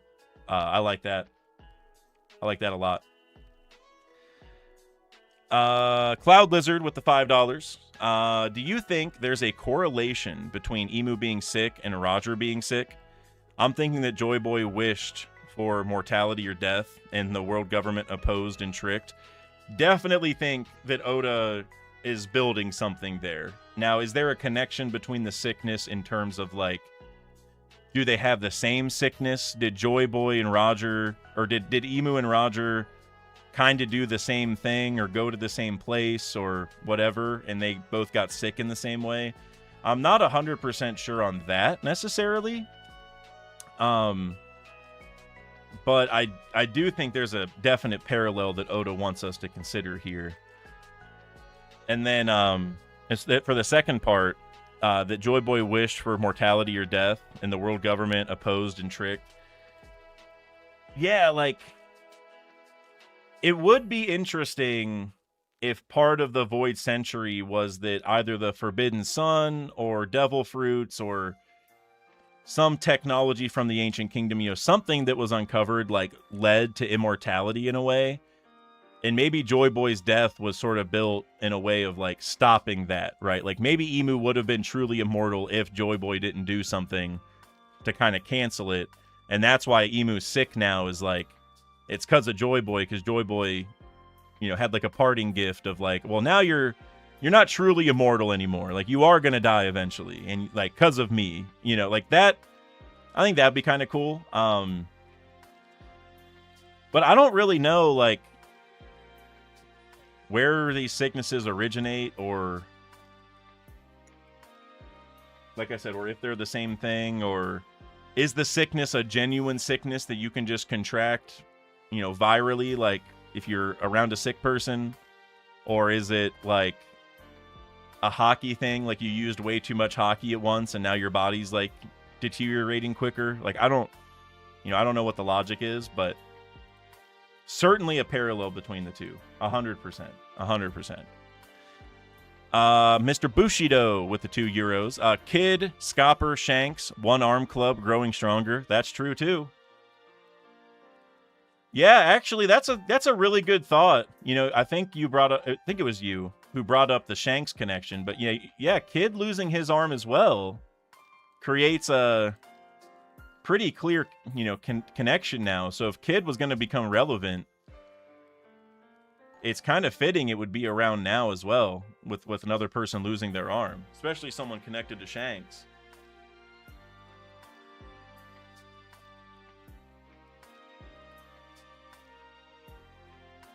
I don't know what Kid's gonna do, man, but Kid's got to become relevant. So it's 1190. Kid got cooked by Shanks in like 1179, right? Or 1079. I'm sorry, 1079. So Kid has been cooked for over 100 chapters now. He's got to show back up, bro. Law too. Law's been gone for the same amount of time. It's honestly crazy that it's been 100 chapters since then. Because I remember I started reading week to week, or reacting every week, in like around 1160 or in the mid 1160s or something. It was like very early Egghead. So it's kind of crazy for me to look back on that and think how many chapters we have done now. You know, it's been 130 chapters since I started, pretty much. But yeah, Kid has been gone for over 100, and Law too. They got to show back up soon. Because, like, being gone for 10% of the story for them is a lot, right? I feel like, because of how important they are and where we're at, I feel like it's a lot for them. So, but I think it also makes sense because we had them around a lot, and Oda wants us to focus on other things, but they're probably coming back soon. Let's see. Time Lord 22 with the $5 super chat. Appreciate you, brother. Been wanting a Scopper moment of talking down to Luffy. Yeah, I haven't really been like wanting it, but man, it delivered. And if you've been wanting it, I hope you were happy with the delivery, because bro, this was everything I could have dreamt of, I feel like. Do you think Ragnarok starts with the resolution to this arc or fight, or has it already started? Good question. So I think by the end of this arc, like Ragnarok in terms of like the final war or like the world being in major turmoil in general, I think it's already started because the flooding has happened, right? And so I think to a lot of the common people, Ragnarok, so to speak, or just, you know, cataclysmic events have already begun for, I think, most of the world. But as far as like Ragnarok specifically, if we were to try using that, like, I do think there's going to be a huge moment in Elbaf where, like, we really know the final war is here. Like if the Atom Tree were to fall, as I've talked about a bunch, and all of the giants have to relocate, like a lot of the world might have to relocate because of the flood, but this would be an opposite problem. I think that would feel like Ragnarok to them, and since the rest of the world is feeling these cataclysmic events, and then Elbaf would if the Atom Tree got cut down or whatever, I think that would really constitute like a true start of Ragnarok. So I guess it depends on how you want to like phrase it, but definitely, like, the world's going to be in even more turmoil after this arc for sure. Like, we will be squarely in, maybe not squarely in, but we will be in Final War territory by the time this arc ends. It's just Final War, you know, a lot of people more so think that's like the battling part. So that's still a ways away, but Final War in terms of just the world being, you know, in trouble, that has already begun. So I think by the end of this, we will be squarely in Ragnarok for sure. For sure.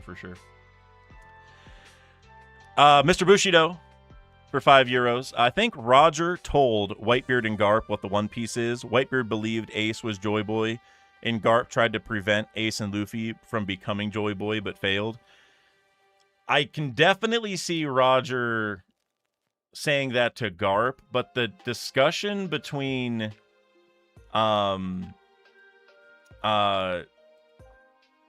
Roger and Whitebeard doesn't make me feel like Whitebeard really wanted all the answers. Like he just asked about the Will of D because he had you know, a D member on his crew, but I didn't get the vibe that he really wanted all the other info, and I think Roger would have that respect for him, you know? So I don't think Roger ever told them, but Garp, maybe. I could see Garp. Because that would make a lot of sense as to why Garp's like, no, don't go do this, guys. But at the same time, I almost think, like, if Garp knew that one of his grandson or kids, grandsons, whatever, would, you know, want to become, or would end up becoming this, like, world savior. I mean, I guess it would make sense that he would just be like, well, please be a Marine if you're going to do that. But, like, I think he would definitely want to foster that, you know, like Garp would want them to succeed in saving the world if that's like the context that he learned about it in. But I guess it would make sense that he's just like, okay, you can go save the world, just don't do it as a pirate, because then that's going to cause me problems. So I guess it still makes sense. I don't know if for sure if Roger would have done that, because like Whitebeard, I feel like confidently wouldn't have wanted to know everything. Garp, I don't know. Garp's such a wild card, man. I really don't know. Damien PGR with the 10 Polish zlotys. Emu's and Roger's sicknesses is radiation poisoning. So I'm curious on like how they got it. Like, because obviously Roger, you know, was with his crew for a lot of his life and got the sickness while with his crew, but none of them got the sickness. Because I've heard this sort of idea before with, like, either the Mother Flame or the One Piece itself or Laugh Tale or whatever. Like, I think there's been a few theories on it. But my problem has always been, like, why did just Roger get it? Right? Like, because if it's a proximity thing, like radiation poisoning, like you know, there's too much radiation in wherever you're at, you would think they'd all get it. So I don't know exactly. I mean, maybe, because even at, like, God Valley, they were all on the island, you know? Because I don't think that idea is that crazy. Because, like I said, with, like, the Mother Flame or the Forbidden Sun, for example, if, like, the core of the Earth is really, you know, like the Forbidden Sun that people used in the Ancient Kingdom for energy and all that. Maybe Emu and Roger have visited there at some point, and that is where they got sick. But then, like I said, I just don't know how or when Roger would have gone there without his crew. That's the only problem. But if you can solve that, sign me up. Because I do think, I don't think their diseases are just completely random. I will say that. I don't think it's just like Roger, like, haphazardly got cancer, you know, and that's it. Like, I don't, or Emu. Like, I'm sure there's a reason for it. But the fact that only he got it is always kind of like a brick wall for me, theory-wise. I don't really know. Mr. Bushido again, with the two euros, get down with the sickness. Apparently that's what we're doing now, you know, with Emu apparently getting sick now. It seems like it is exactly what's happening. That might be Emu's favorite song. Honestly, Emu is a music guy, right? With all the music he played, so Down with the Sickness might be his OST. Isaac Gavey with the $5. Love to see a One Piece short film that was rated R about how Gaban became the Mountain Eater. Shanks is a hockey wizard with a swordsman subclass. Yeah, and I think that, like, the hockey wizard with swordsman subclass part, I think that is really, like, that's what a lot of them are. It's seeming like, you know? Because, like, Scopper's definitely that too, apparently. Because, like, you need the hockey first to even make the weapons are just a conduit for the hockey, right? Because it's almost like I'm sure they wouldn't be as strong without the blades, but they'd still probably be pretty damn strong without them because they have conquerors. You know what I mean? Like, you're going to be strong no matter what. So it does kind of feel like that's what a lot of them are doing. And a lot of fighters in general, right? Like, even like devil fruit users, like, you're going to have to be a hockey master with some cool devil fruit powers, you know, not just a devil fruit guy, period. It's like, you got to be hockey first, kind of. But yeah, I would also love to see a One Piece short film about Scopper becoming the Mountain Eater. Oda, listen, if you're listening, which you're probably not, but if you are, just make the next One Piece movie called One Piece Film Mountain Eater, and just make the film like an hour and a half of, you know, a little bit of some Roger Pirates early adventures. Show us them going there to probably Drum Island. It only works if it's Drum Island, because if it's a random island, we don't care. But if they go to Drum Island and they get to see Kureha and Dr. How long ago was? Yeah, they would definitely see Dr. Heerluck. Well, because he was traveling, so I don't know if he'd be back yet. But show us all that, you know, explain all the lore, have Kureha learn about the Will of D.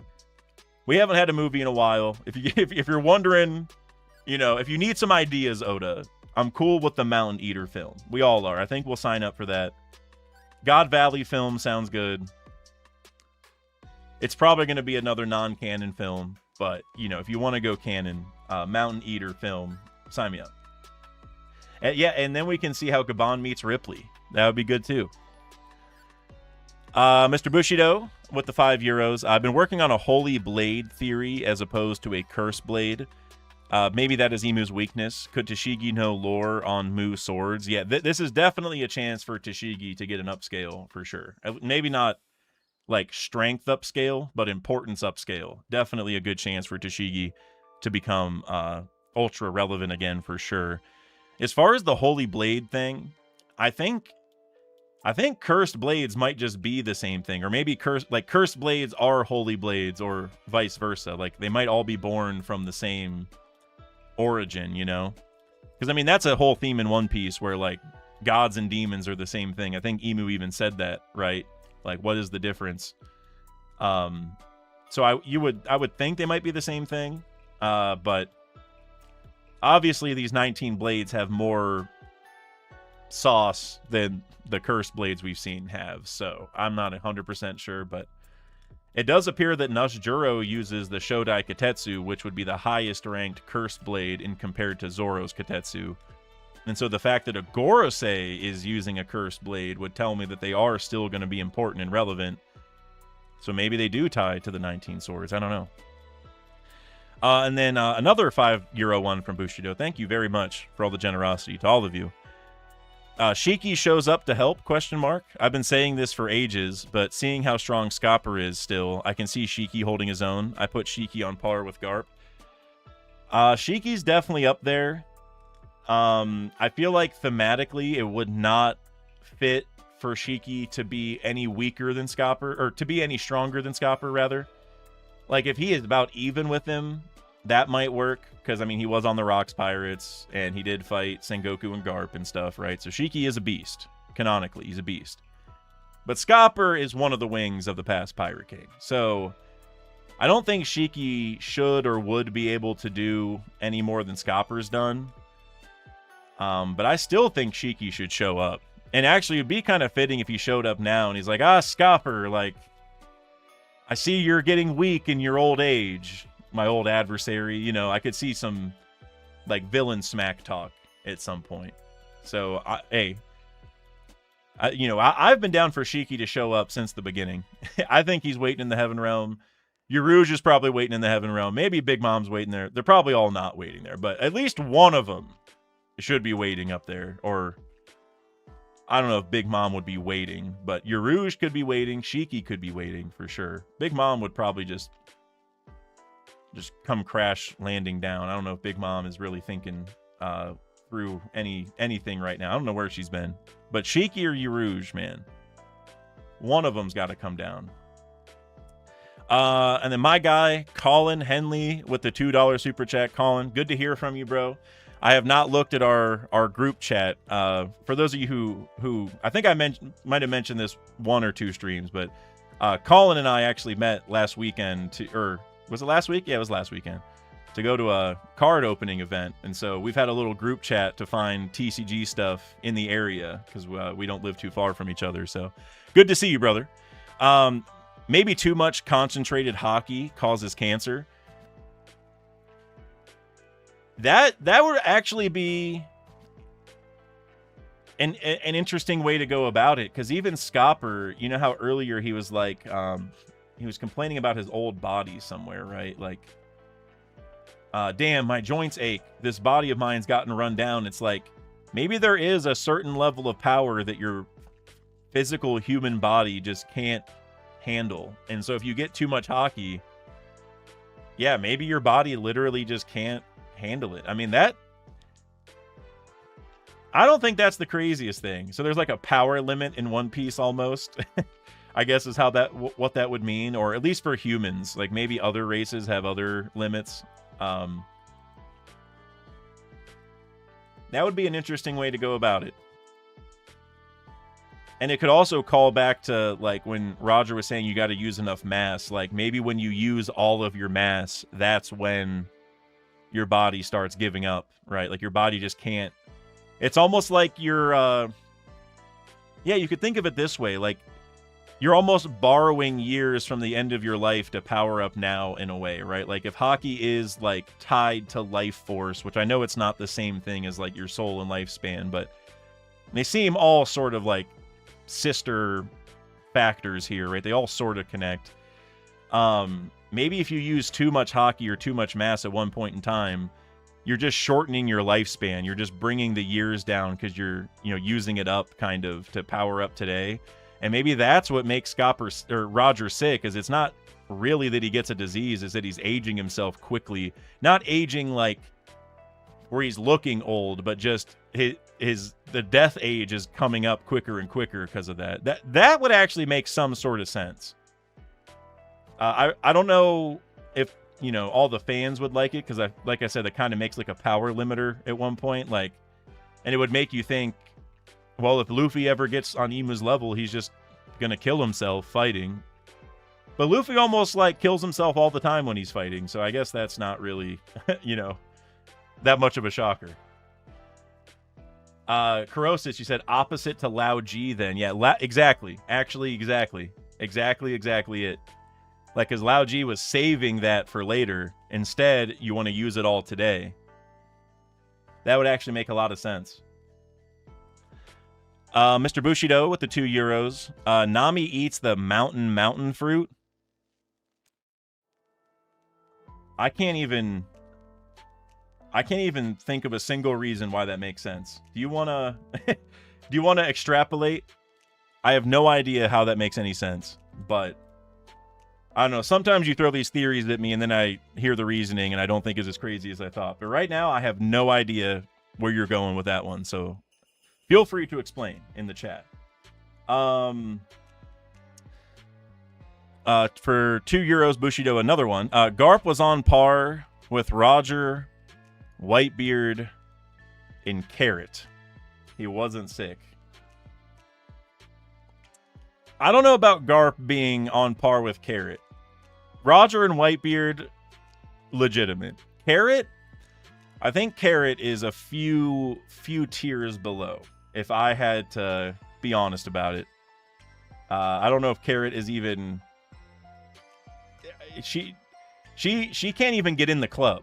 You know what I mean? Carrot gets denied at the door to the hockey club, you know? So I don't know about that one. I doubt this one even more than the Mountain Fruit one. Knack Talk, though, with the $2 Canadian. Dak, you around for games tonight? Maybe. Well, I say maybe because I know I have a lot of stuff to do. But then what usually happens is I get tired and I want to take a break. And playing against you guys in TCG has been my break activity for the last week. So I would tentatively say probably not, but the truth is probably yes, but I don't know when, because the card show that I'm vending at is tomorrow morning, and I still have quite a bit of work to do to get set up. Not an astronomical amount, but I'm trying to like make things look pretty, you know. So I got to get the rest of that set up. I'm doing a $1 to $5 Pokemon binder, and so I'm almost done with that. Pricing all that stuff out. I already got the display case done, and so I gotta just I'm trying to do a box that has like 4 for $1 cards, and I'm trying to have like one row of cool Pokemon and then one row of cool cheap One Piece, and people can mix and match, because I just have a lot of like smaller cards that are cool that I just think I would rather just get rid of to clear up some space. So I'm trying to get through all that. But once I do, or once I need a break, I will probably hop on. And for those of you who care at all about the TCG, I've been practicing with the Rocks deck. And Rocks is a monster in the TCG. I'm definitely playing Rocks at all my tournaments, including... I think I told you guys I'm competing for the Mera no Mi card, the 1-of-1 Mera Devil Fruit card, which is so cool they're doing that. It's me against 4,999 other people. And I'm going to be playing Rocks. I'm going to use Rocks to try to secure the Mera no Mi in some twisted, some twisted lore. Because obviously Rocks, you know, is Blackbeard's dad. Blackbeard defeated Ace and caused him to die for the Mera Fruit to even be available. So there is kind of a twisted logic there in me using Rocks to claim the Mera no Mi, but I'm going to do it anyway. All right, Mr. Bushido, because once I get through all the super chats, which I think this is the last one, I'm going to also play Pirate King Run, which I didn't get to play on Sunday when I did the prediction stream, because right when I was ending the stream, I saw someone in the chat say, wait, Pirate King Run? And I sat there for a minute afterward, like, dang, we should have done that. I forgot to play. So we're going to do it this stream. I want to do it every reaction. Actually, every stream in general, I think it'd be fun. But for €2, Mr. Bushido, Sanji becomes the new Mountain Eater is my idea. Now, that I like. I don't know if Sanji should, like, get that exact epithet, but I could see... like a connected epithet, because Zoro is now the king of hell and Rayleigh was the dark king, so they're similar but not the same, right? Similar vibes for sure. And so I definitely think Sanji should get one too. I don't know if Mountain Eater will be it. It could be like Mountain Destroyer. I don't know, but he should get a connected epithet at some point here. I agree with that. Eli, you said Sanji is Black Leg, though, for sure. And he'll never lose Black Leg. But it's kind of like Zoro is he recently adopted King of Hell, right? So I think Sanji's gonna like adopt another moniker. Not that Blackleg will ever go away. Kind of like Pirate Hunter. It hasn't really gone away for Zoro. It's just he's tapped into like an elevated new one. I think it'll be the same thing. But Blackleg is a sick name, so he cannot abandon that. But he should get one that's Scopper connected. I think that would make a lot of sense. All right, let's go ahead and hop over to the Pirate King run. I think I have this set up. Is it this one? Nope, not that one. This one. There we go. We haven't played this in a while. I feel like I'm a little rusty. I haven't played this in a minute. And by the way, if you guys do drop any more super chats or just have any other questions about the chapter, I'm still keeping an eye on the chat and all that. But actually, speaking of that, I'm gonna have to drag this over. All right, perfect. That's exactly what I wanted. Now I can see the chat. Cool. All right, here we go. Alexander Fiorello, you said I missed your super chat. I know I responded to one of yours. Did you have two? Oh, you did have another one. My bad. Okay. If Scopper... hold on. If Scopper learned from Joy Boy's words, is that confirmation that the poneglyph at Laugh Tale is written by Joy Boy? How did Joy Boy know the prophecy? Here, let me hop back over. Shoot, which one is it? Is it this one? Okay.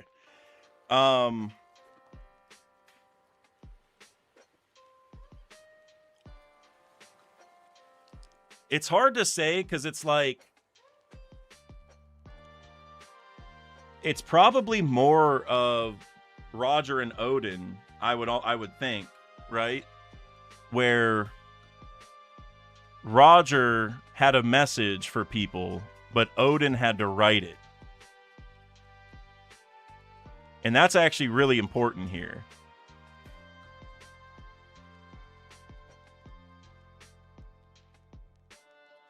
I'm wondering who wrote it, like, who physically did the writing, even if it was Joy Boy's words, right? It's like, because, like, if you read that thing on the Golden Bell, you would say those are Roger's words, but you also wouldn't say he wrote it. And so I think that is what's happening. That would make the most sense, because that's just a cool connection in general. I mean, that thing with Roger is our only example of somebody writing a message in the language, right? It's almost like he made a poneglyph in a way. And so we probably should parallel that to the writing of the original ones.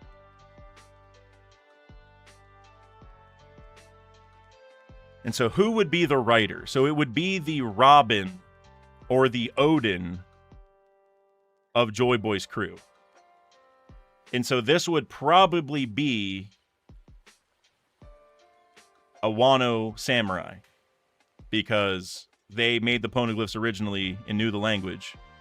And I don't know who else would have back then, right? I mean, maybe it was a widespread language. Maybe lots of different races knew about it. But Wano, we know for sure, knew about it. Kozuki Ramen. Sign me up, dude. I would actually like that. Give me some random names like that. So if it's a Wano person, I mean, like, if Ryuma was somehow on Joy Boy's crew, which the whole timeline with Ryuma is a whole mess, because, like, I think there's like one magazine that said he was alive 400 years ago, but like that's, I don't know how reliable it is, if I remember correctly. And also you can always say Toki just sent him forward 400 years ago, and that's why he has that timestamp 400 years ago or something. So it could be Ryuma. I don't feel like it was, but I guess it could be.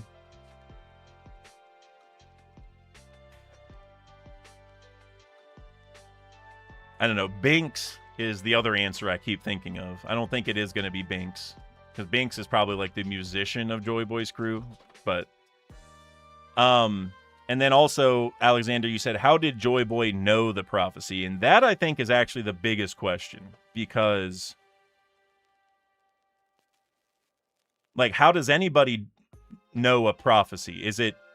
Did I almost wonder if Joy Boy made it up as like a threat, like not that he knew for sure it was going to happen, like guaranteed, but it was more like, if I just say it and put into the ether and scare him, the world will, you know, it'll eventually happen, sort of thing. Like I, you know, like, because I think him not actually knowing, but kind of guessing or hoping, or like I said, like putting enough fear into the world, or, you know, Emu and such about it, that they almost made mistakes to make it happen. Because we kind of saw that in this chapter, actually, bringing that up. Because remember, like, Scopper was like, well, you might as well have just told us that's the one we've been waiting for, right? Like, that sick panel. Let me go back to it.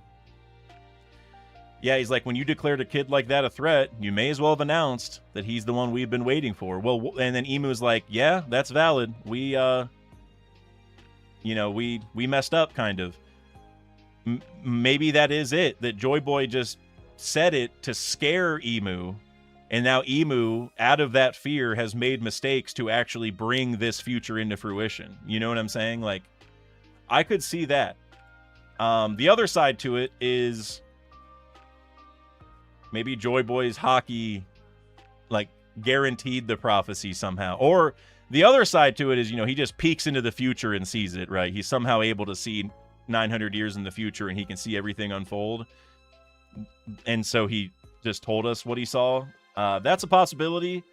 I don't know if I'm a huge fan of it, because that would tell us that the future is 100% predetermined, or at least that would seem to be the takeaway. Which I feel like the Luffy versus Katakuri fight showed us that that is not true, right? Even if you see the future, like, things can change to stop that future from actually happening, right? At least that was the takeaway I got.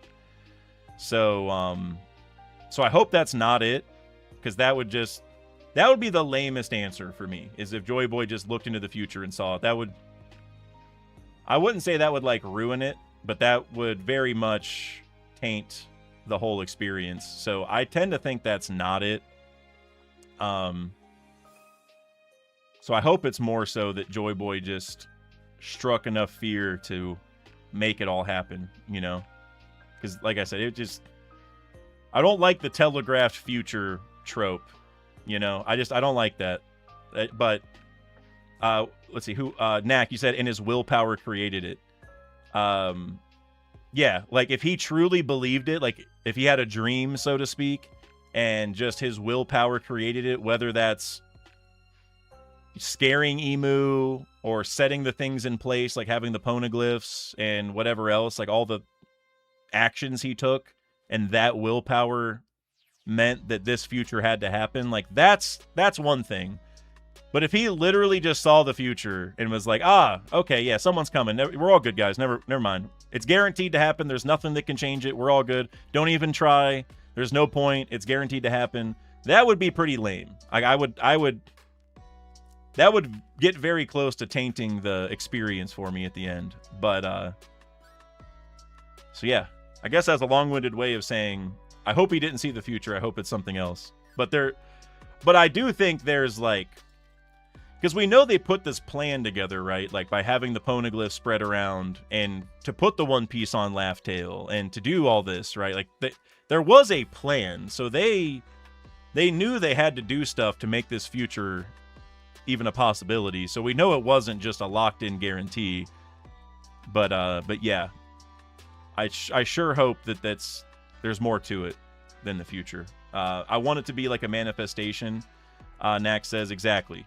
That's like, because kind of like the kid's dream on the mural, right? Like, I would love it if Joy Boy, like, had this dream of this future and somehow, you know, made it happen through his own will, as opposed to fate itself taking the reins, right?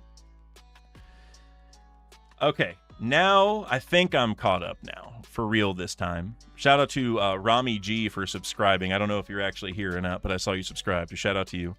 Okay, now let's go over to Pirate King Run, and again, let me know if I missed any. My bad, Alexander Fiorello. That was a very good super chat, too. I'm so sorry I missed that one. That was a very, very good one. Appreciate you. Thank you for reminding me. All right, here we go. First time playing this in a few weeks. So let's see how we do. I just saw I got another super chat. I will get to that shortly. Daz Bones. Daz Bones. Do I? He can be my final combatant. I can go to Laugh Tale with Daz Bones on the crew. He just can't be a top dog. Jabra, we're going to pass. Media pass for Jabra. We were just talking about you, Lao G. Pass. Flying by the seat of my pants right now. Oh, God. I got 4 bad rolls in a row. Daz Bones isn't a good one either. I guess Bastille can go here. He's a vice captain, right? So that, yeah, so that kind of counts. Okay, Shaka. I need an archaeologist for sure. So he counts. Kaku.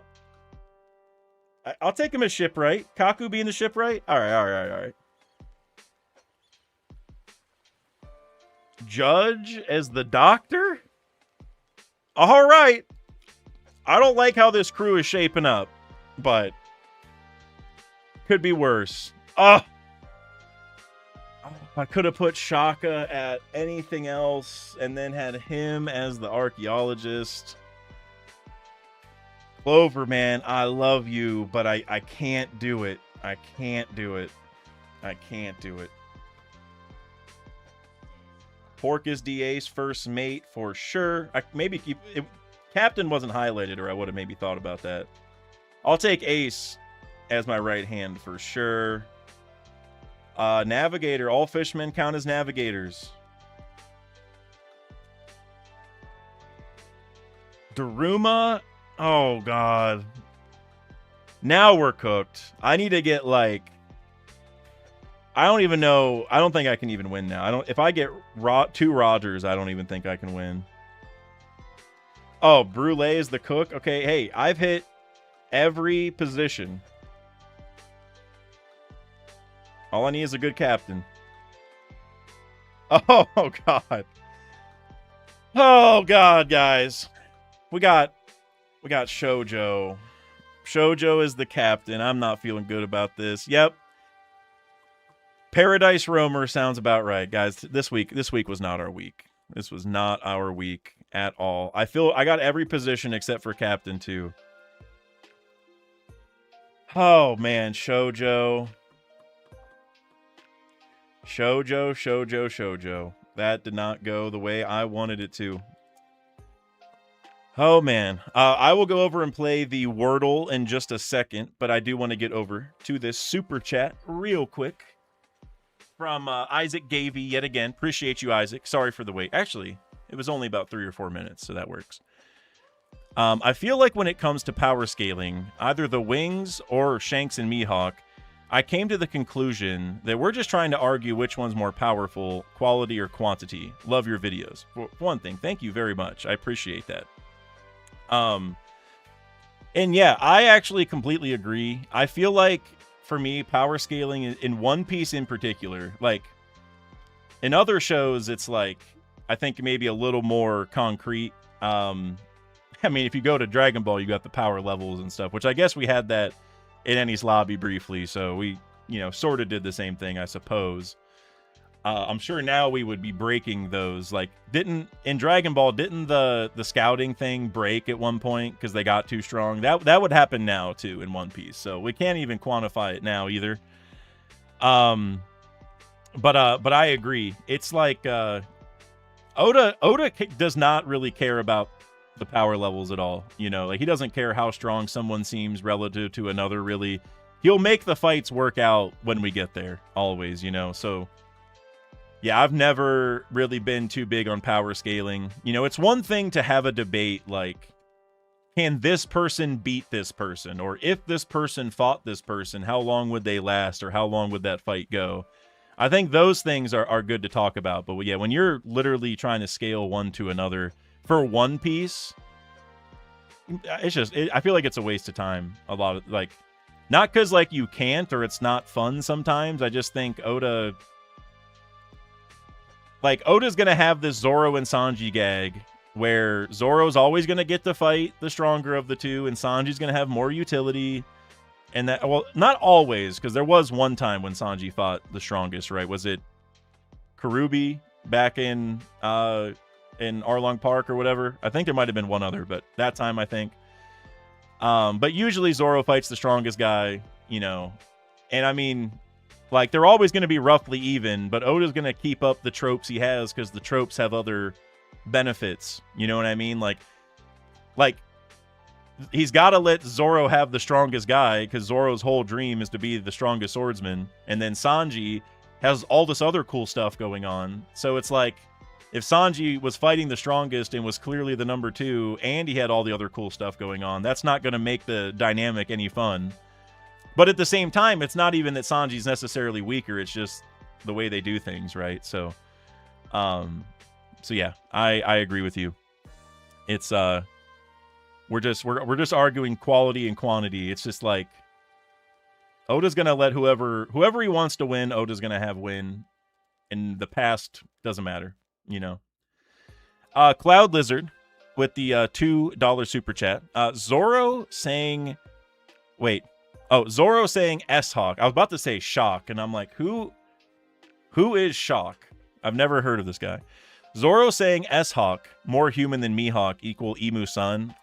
That is a very important line to revisit now, right? Now that we've seen now that we've seen Emu's real form. That is really important to revisit.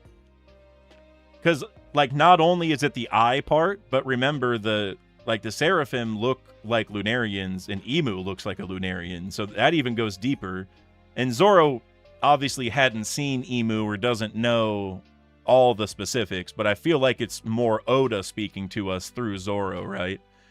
And so yeah, that is something to kind of think about a little bit, for sure. I don't know if he's gonna end up being Emu's son, but you know, the whole Shuri thing certainly opened the door for that possibility.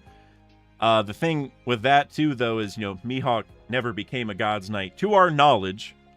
I would not be shocked if he became one and then quit at some point, like with Shanks. Like maybe him and Shanks left together. I think that would actually be such a cool plot line, and I would love if it happened. But we don't like know that for sure. So it's like, I don't know. Like, if Mihawk was Emu's kid, I don't know a solid route as to how Mihawk would be like a free person and become this important and to not get reprimanded in some way. Like, you would imagine Emu would bring him into the fold. I mean, I know he was a warlord, so that's like we're kind of getting there. But you would imagine that he would be guaranteed in the God's Knights, and if he didn't want to join the God's Knights, they would just take him out or something. So yeah, I don't know if he's going to be his kid or not. Him being a Nerona in general maybe is a little more likely, where like there's a descendant, you know, like maybe one of Emu's clan from way back in the day never went to the Holy Land, and they've just been in hiding or whatever, and Mihawk is like the last descendant of them, so he's like Emu's nephew, essentially. Like, that could work too, and maybe is a little bit cleaner, because it could also kind of expand on the story of Emu's family, and maybe we're gonna learn that maybe Emu has like a little Itachi in him, and maybe Emu like wiped out a lot of his family or a lot of his race, whatever he is. Like, Emu seems like a pretty messed up guy. We know the government has been eliminating the Lunarians anyway, so if Emu is part Lunarian, they've already been doing that. So yeah, I don't know. There is some connection. I don't know what it is, though. Mihawk wanted Shanks' help to kill Daddy Emu, I think. That's the real reason he was so mad at his arm. That would be interesting, Emon Pro. Like, Mihawk, like... So going back to the idea that maybe Mihawk, like, was a God's Knight and left with Shanks, and that's, like, the origin of their friendship, which, again, I love that. We don't know that happened for sure or anything, but that would be so cool to me. It would be cool if they left and they talked about that. Like, okay, We got to beat this guy at the top. Like, whoever this guy is that's leading this whole thing, he has to die. Like, that would be a very, that would be a very cool conversation for them to have. And then, yeah, if he lost his arm, it would be kind of interesting if Mihawk is like, well, now we can't do it. You know, like, now he's angry because he's like, I can't do it myself. I thought we were going to go do it once we got strong enough, but now you're just too weak to go do it. And it also leads into the part where, like, it could be, it might not just be that he's weaker with one arm. It could be the fact that Shanks lost the Abyss Mark, right? Because the Abyss Mark, you would think, is strictly a beneficial thing for Emu, because he can, like, control Shanks when he's in close proximity, I think is how we learned about it. But maybe that was also going to be somehow a key in defeating Emu in the future, was, like, leveraging their Abyss Marks, and maybe once Shanks lost it, Mihawk's like, well, now we can't do it. But then Shanks can respond to him like, well, I bet it on the new era, because I think this other guy's going to do it. And that's a cool plot line there too, right? So, I would like that. Okay. Let's go ahead and head back to... Oh, not that one. This one. Because we are going to do the regular Wordle. Mongodle, as they call it. One Piece. Am I just blind? One Piece. There it is.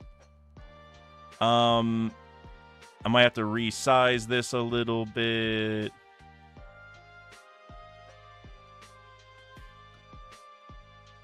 I'll leave that little bit of blue is bothering me, but who cares? Okay. Someone give me a character. I got to drag it over so you can see the rest, actually. I didn't realize you couldn't see to the right. First saga name, first saga. I'll make this work. I'll get it to work. Someone give me a name, a character from between Skypiea and Dressrosa. Veneer H, you said Caribou. Let's start with Caribou.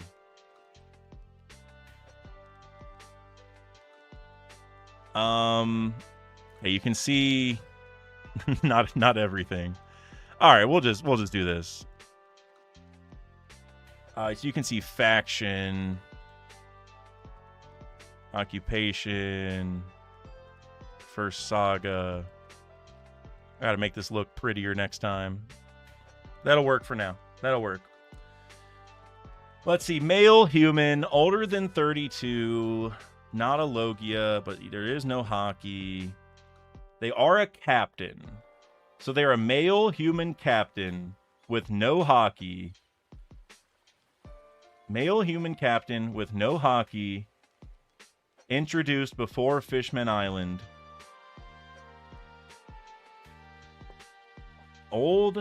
Older human captain with no hockey, introduced before Fishman Island.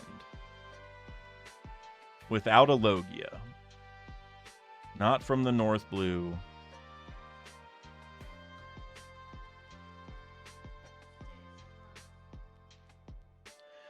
Eli, you said Brooks captain. I like that one. I guess I don't know his age when he died, which is probably what they'd use. But it could be older than 32. So I don't think his bounty was above 210, because Brooke was like below 100, right?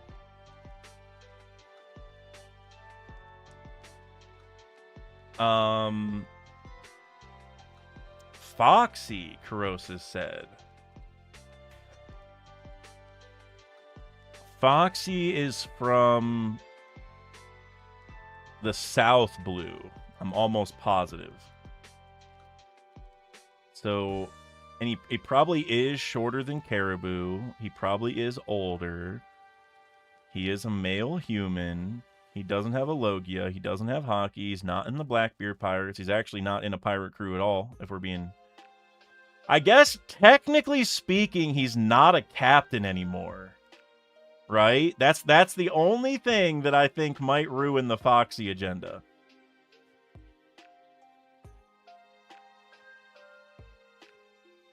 I mean, I'm pretty sure Foxy's over 32.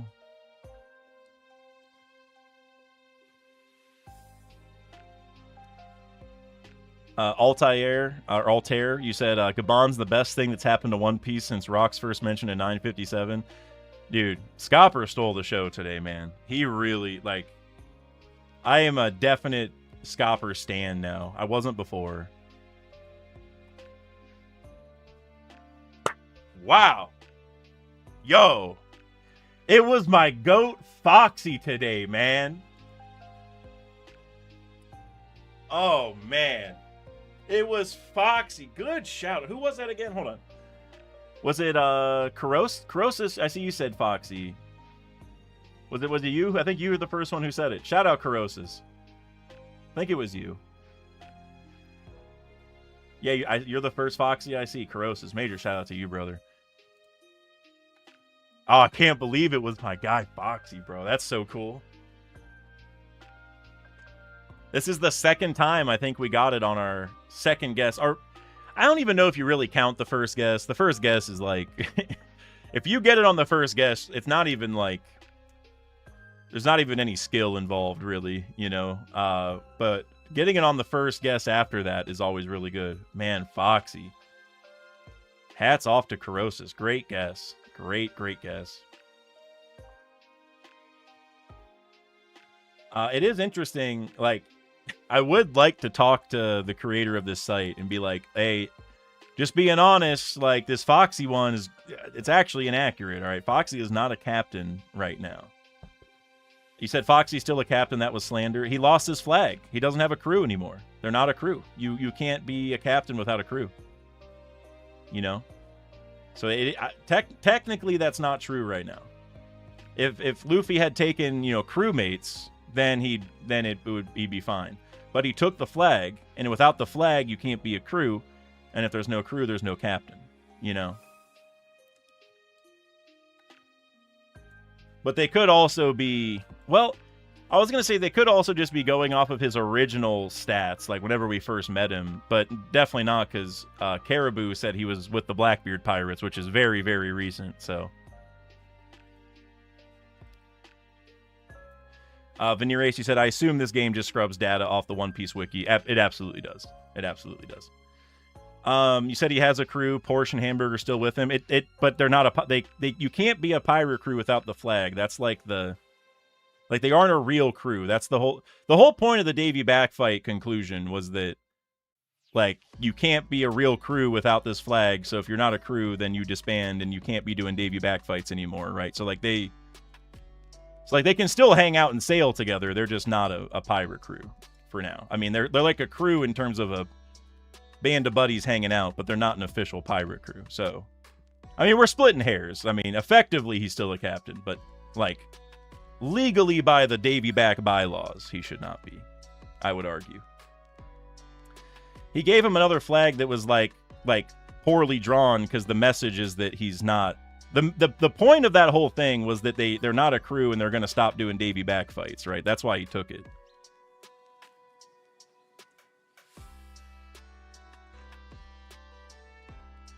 Yeah, he should be former captain. That would be the most appropriate of things.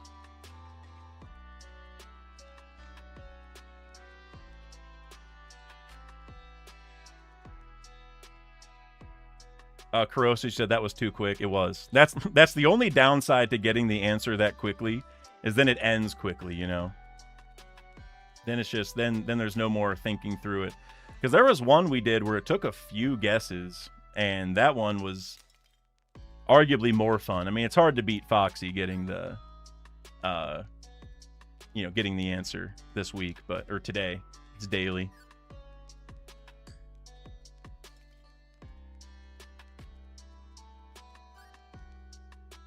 You can't do a new one, Miles. It's once per day. I could clear my cookies and play again, but this Wordle thing is once per day. Like, it's the same answer every day. So in theory, you guys could get on here before the stream and figure out what the answer is, and then come in and wow me with getting the answer on the first one. But that would be Bush League, you know. Don't do that. Then you're ruining the fun. But yeah, I can only play this once per day. The Pirate King run, I could clear the cookies and play again, and it would be random, and so I could play that multiple times. But then who knows how long we would be here, because like I would just keep going until I become the Pirate King, which is a video that I still want to do. I have kind of gotten away from it, but that would be a fun video. Veneer Ace, you said there's another site like this that Tekking does. I think there is. I forget what it's called, and I tried it, and it is a lot tougher because there's like a lot of different trivia games. But I remember I did one, and they're making it almost too difficult. Like, I can't remember off the top of my head, but I got like 3 questions in, and there was 2 that I really didn't agree with the conclusion. Like, in the most technical way, they might have been right, but I really don't think they were. Like, I don't think it was like a fair version of being right. And it wasn't even like I didn't know the thing. It was just like they were interpreting certain things away. And I can't remember specifically, but I remember I left after doing like 1 round of the trivia, and I was like, I don't like the way that they think through these. They're just trying to make it difficult for us, because, you know, if they make the questions basic, we're gonna get them no problem. So I get why they're doing it, but I really didn't like the twist that they were adding. But I mean, maybe I can still try it another day, because they have like a million different trivia games. I only tried a couple of them, and it was the one with multiple choice answers that I really didn't like. So the other ones were fine. So maybe we can do that another time. One Piece Pictionary, that'd be cool too. We need a One Piece Davy backfight game. I don't know how that would work. Like, I love it. So, like, maybe, what, you would face off against somebody, and you would, like, do the donut race, so you'd have a ship race, and then you would have a groggy ring battle, and then you would have a fight. Like, I'm thinking, like, an actual video game. That would, I mean, I feel like that would get repetitive, but we need a good One Piece game. I feel like Pirate King Run is effectively the best One Piece game right now.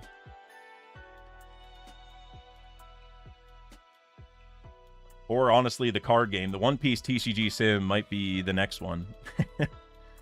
Make it like Mario Party. Yeah, honestly, Prima Vista, you're right. They should do, like, a One Piece party game, but call it Davy Backfight.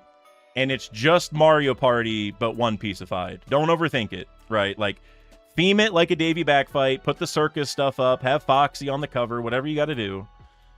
But just make it Mario Party with a One Piece skin, and it's just a Davy Backfight theme. That would probably be the easiest way to do it. We would probably all want to play it, you know. Whoever wins the round gets the One Piece, like how you get the stars and stuff in Mario Party instead. If you win the whole thing, you get the One Piece. You don't see what it is, of course, but maybe you get a chest that just says the One Piece on it. That would actually be the right way to go about it. Don't overthink it too hard. And then, obviously, the mini-games that you would play. There would be Davy Backfight-inspired mini-games. There would be a boat race. There would be a groggy ring thing. And, like, you could look at the anime for the other games they added that weren't canon and maybe throw some of those in there.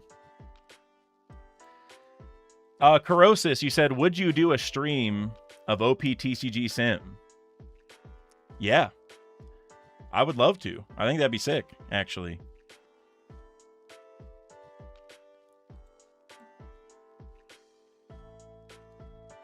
I probably not right now. I was debating it in my mind, like, should I just open it up right now and play a game? Probably not, because it's already 4 o'clock, and I need to really go get stuff done, unfortunately. But I will say this. I mentioned this at the end of the prediction stream that I did. I'm gonna bounce back over to here. I mentioned this at the end of the prediction stream I did on Sunday, but I'm tentatively planning this thing where I might do my reactions a little bit like King of Lightning used to. I don't know if he still does it this way, but I remember he used to do it this way. Where I might, like, set up a Patreon, and then one of the tiers in the Patreon will let people, like, hop in a VC once I get through the super chats on a reaction stream. So, like, I can react to the chapter, do all the super chats, and then I can start a discussion with Patreon people or maybe members. I haven't really figured out exactly how I'm going to split that up. I know it can't be just anybody, because if I let anybody in, then I run the risk of some crazy out-of-pocket stuff getting said on stream, which will probably happen even if I bring Patreon or members in, to be honest. But I feel like that little bit of a filter will help. So I'm thinking, actually, for my future reactions and stuff, there might be a chance for you guys to hop in and chat, like, live. Because, like, I mean, I can sit here all day and talk about One Piece with you guys, but it's kind of, like, the beauty of the super chats and stuff is, like, we're bringing in other ideas, and then I can bounce off of those, right? So if we're able to do, like, an open discussion where people are in here, I think we'll get more ideas out there, and it'll just be a very fun stream, especially, like, with you guys joining, because we already have great discussions with the super chat, so I'm just like, why not rope you guys into, like, a live chat, and then we can just bounce ideas off for hours and hours, and I'm also not talking the entire time and hogging the mic, because my voice does get a little tired. Like, I mean, it's fine, but it definitely gets a little hoarse after, like, a couple hours of going straight through, which is fun.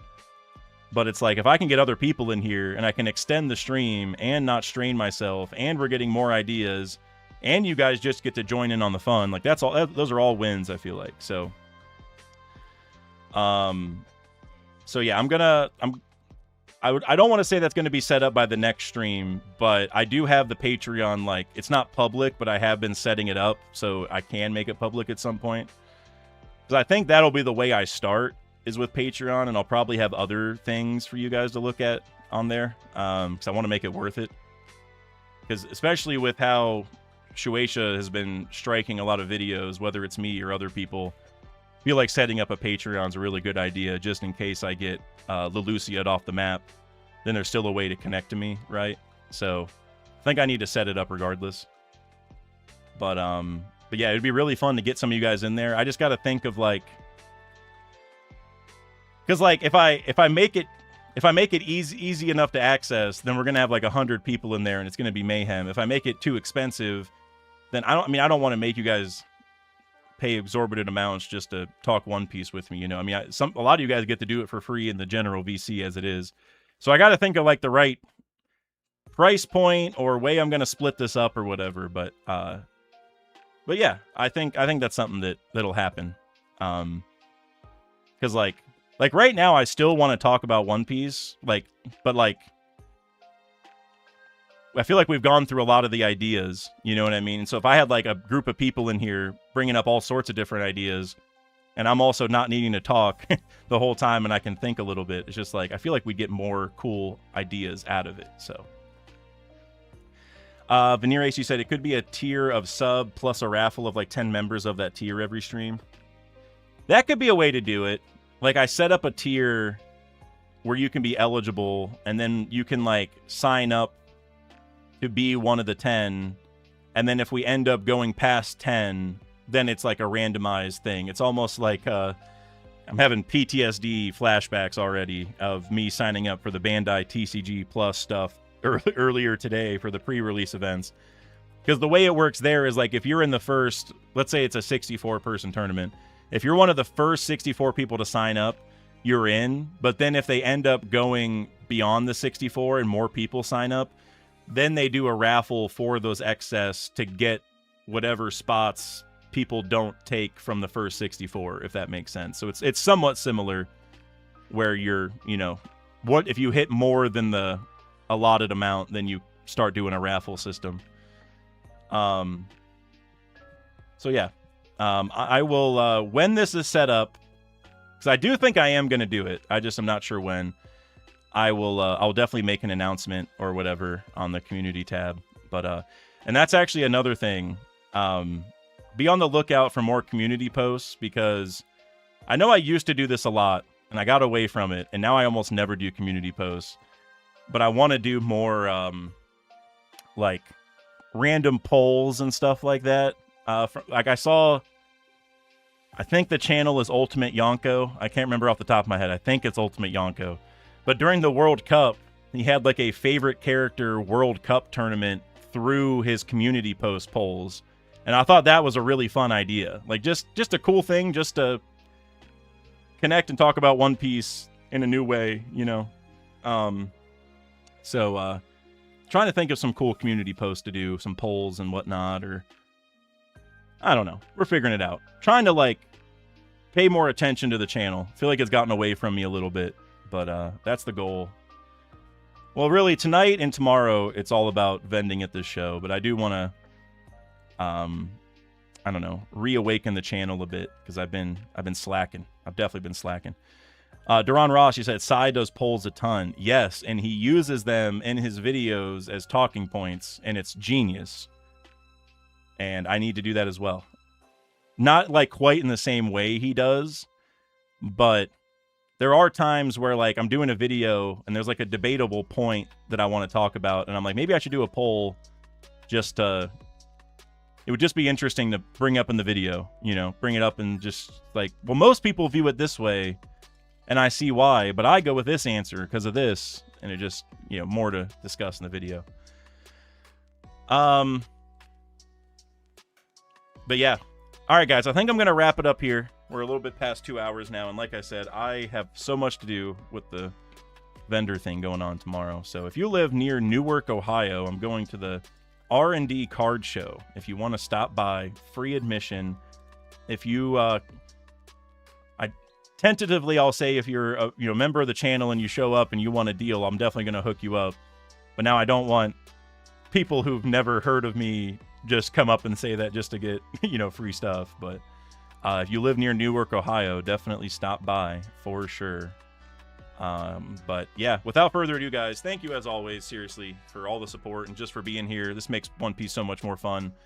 Also, Cloud Lizard, you said redacted, and I saw someone else say get Gnome on redacted. I don't think redacted's gonna happen this week, unfortunately, because of the card show tomorrow, and that's not gonna make it easy. But I do need to also be more focused over there and talk about. I could talk about the TCG over there. I could do anime reactions over there. I got to do something. But yeah, guys, again, thank you for everything. I really appreciate it. All the support really means a lot. Seriously. I don't know if I'll do a prediction stream this week. I tentatively want to say yes, because that'll be on Sunday, and that'll be after the show. But we'll see how tired I am, so maybe we'll have a prediction stream. But definitely going to have a video out for sure, because it's already done, and I just got to, like... Maybe I'll add a few things from this chapter, but it's pretty much done. So either way, guys, yeah, thank you. As always, I appreciate you. Be safe this weekend if you're doing anything crazy. Don't do anything too crazy. But yeah, see you.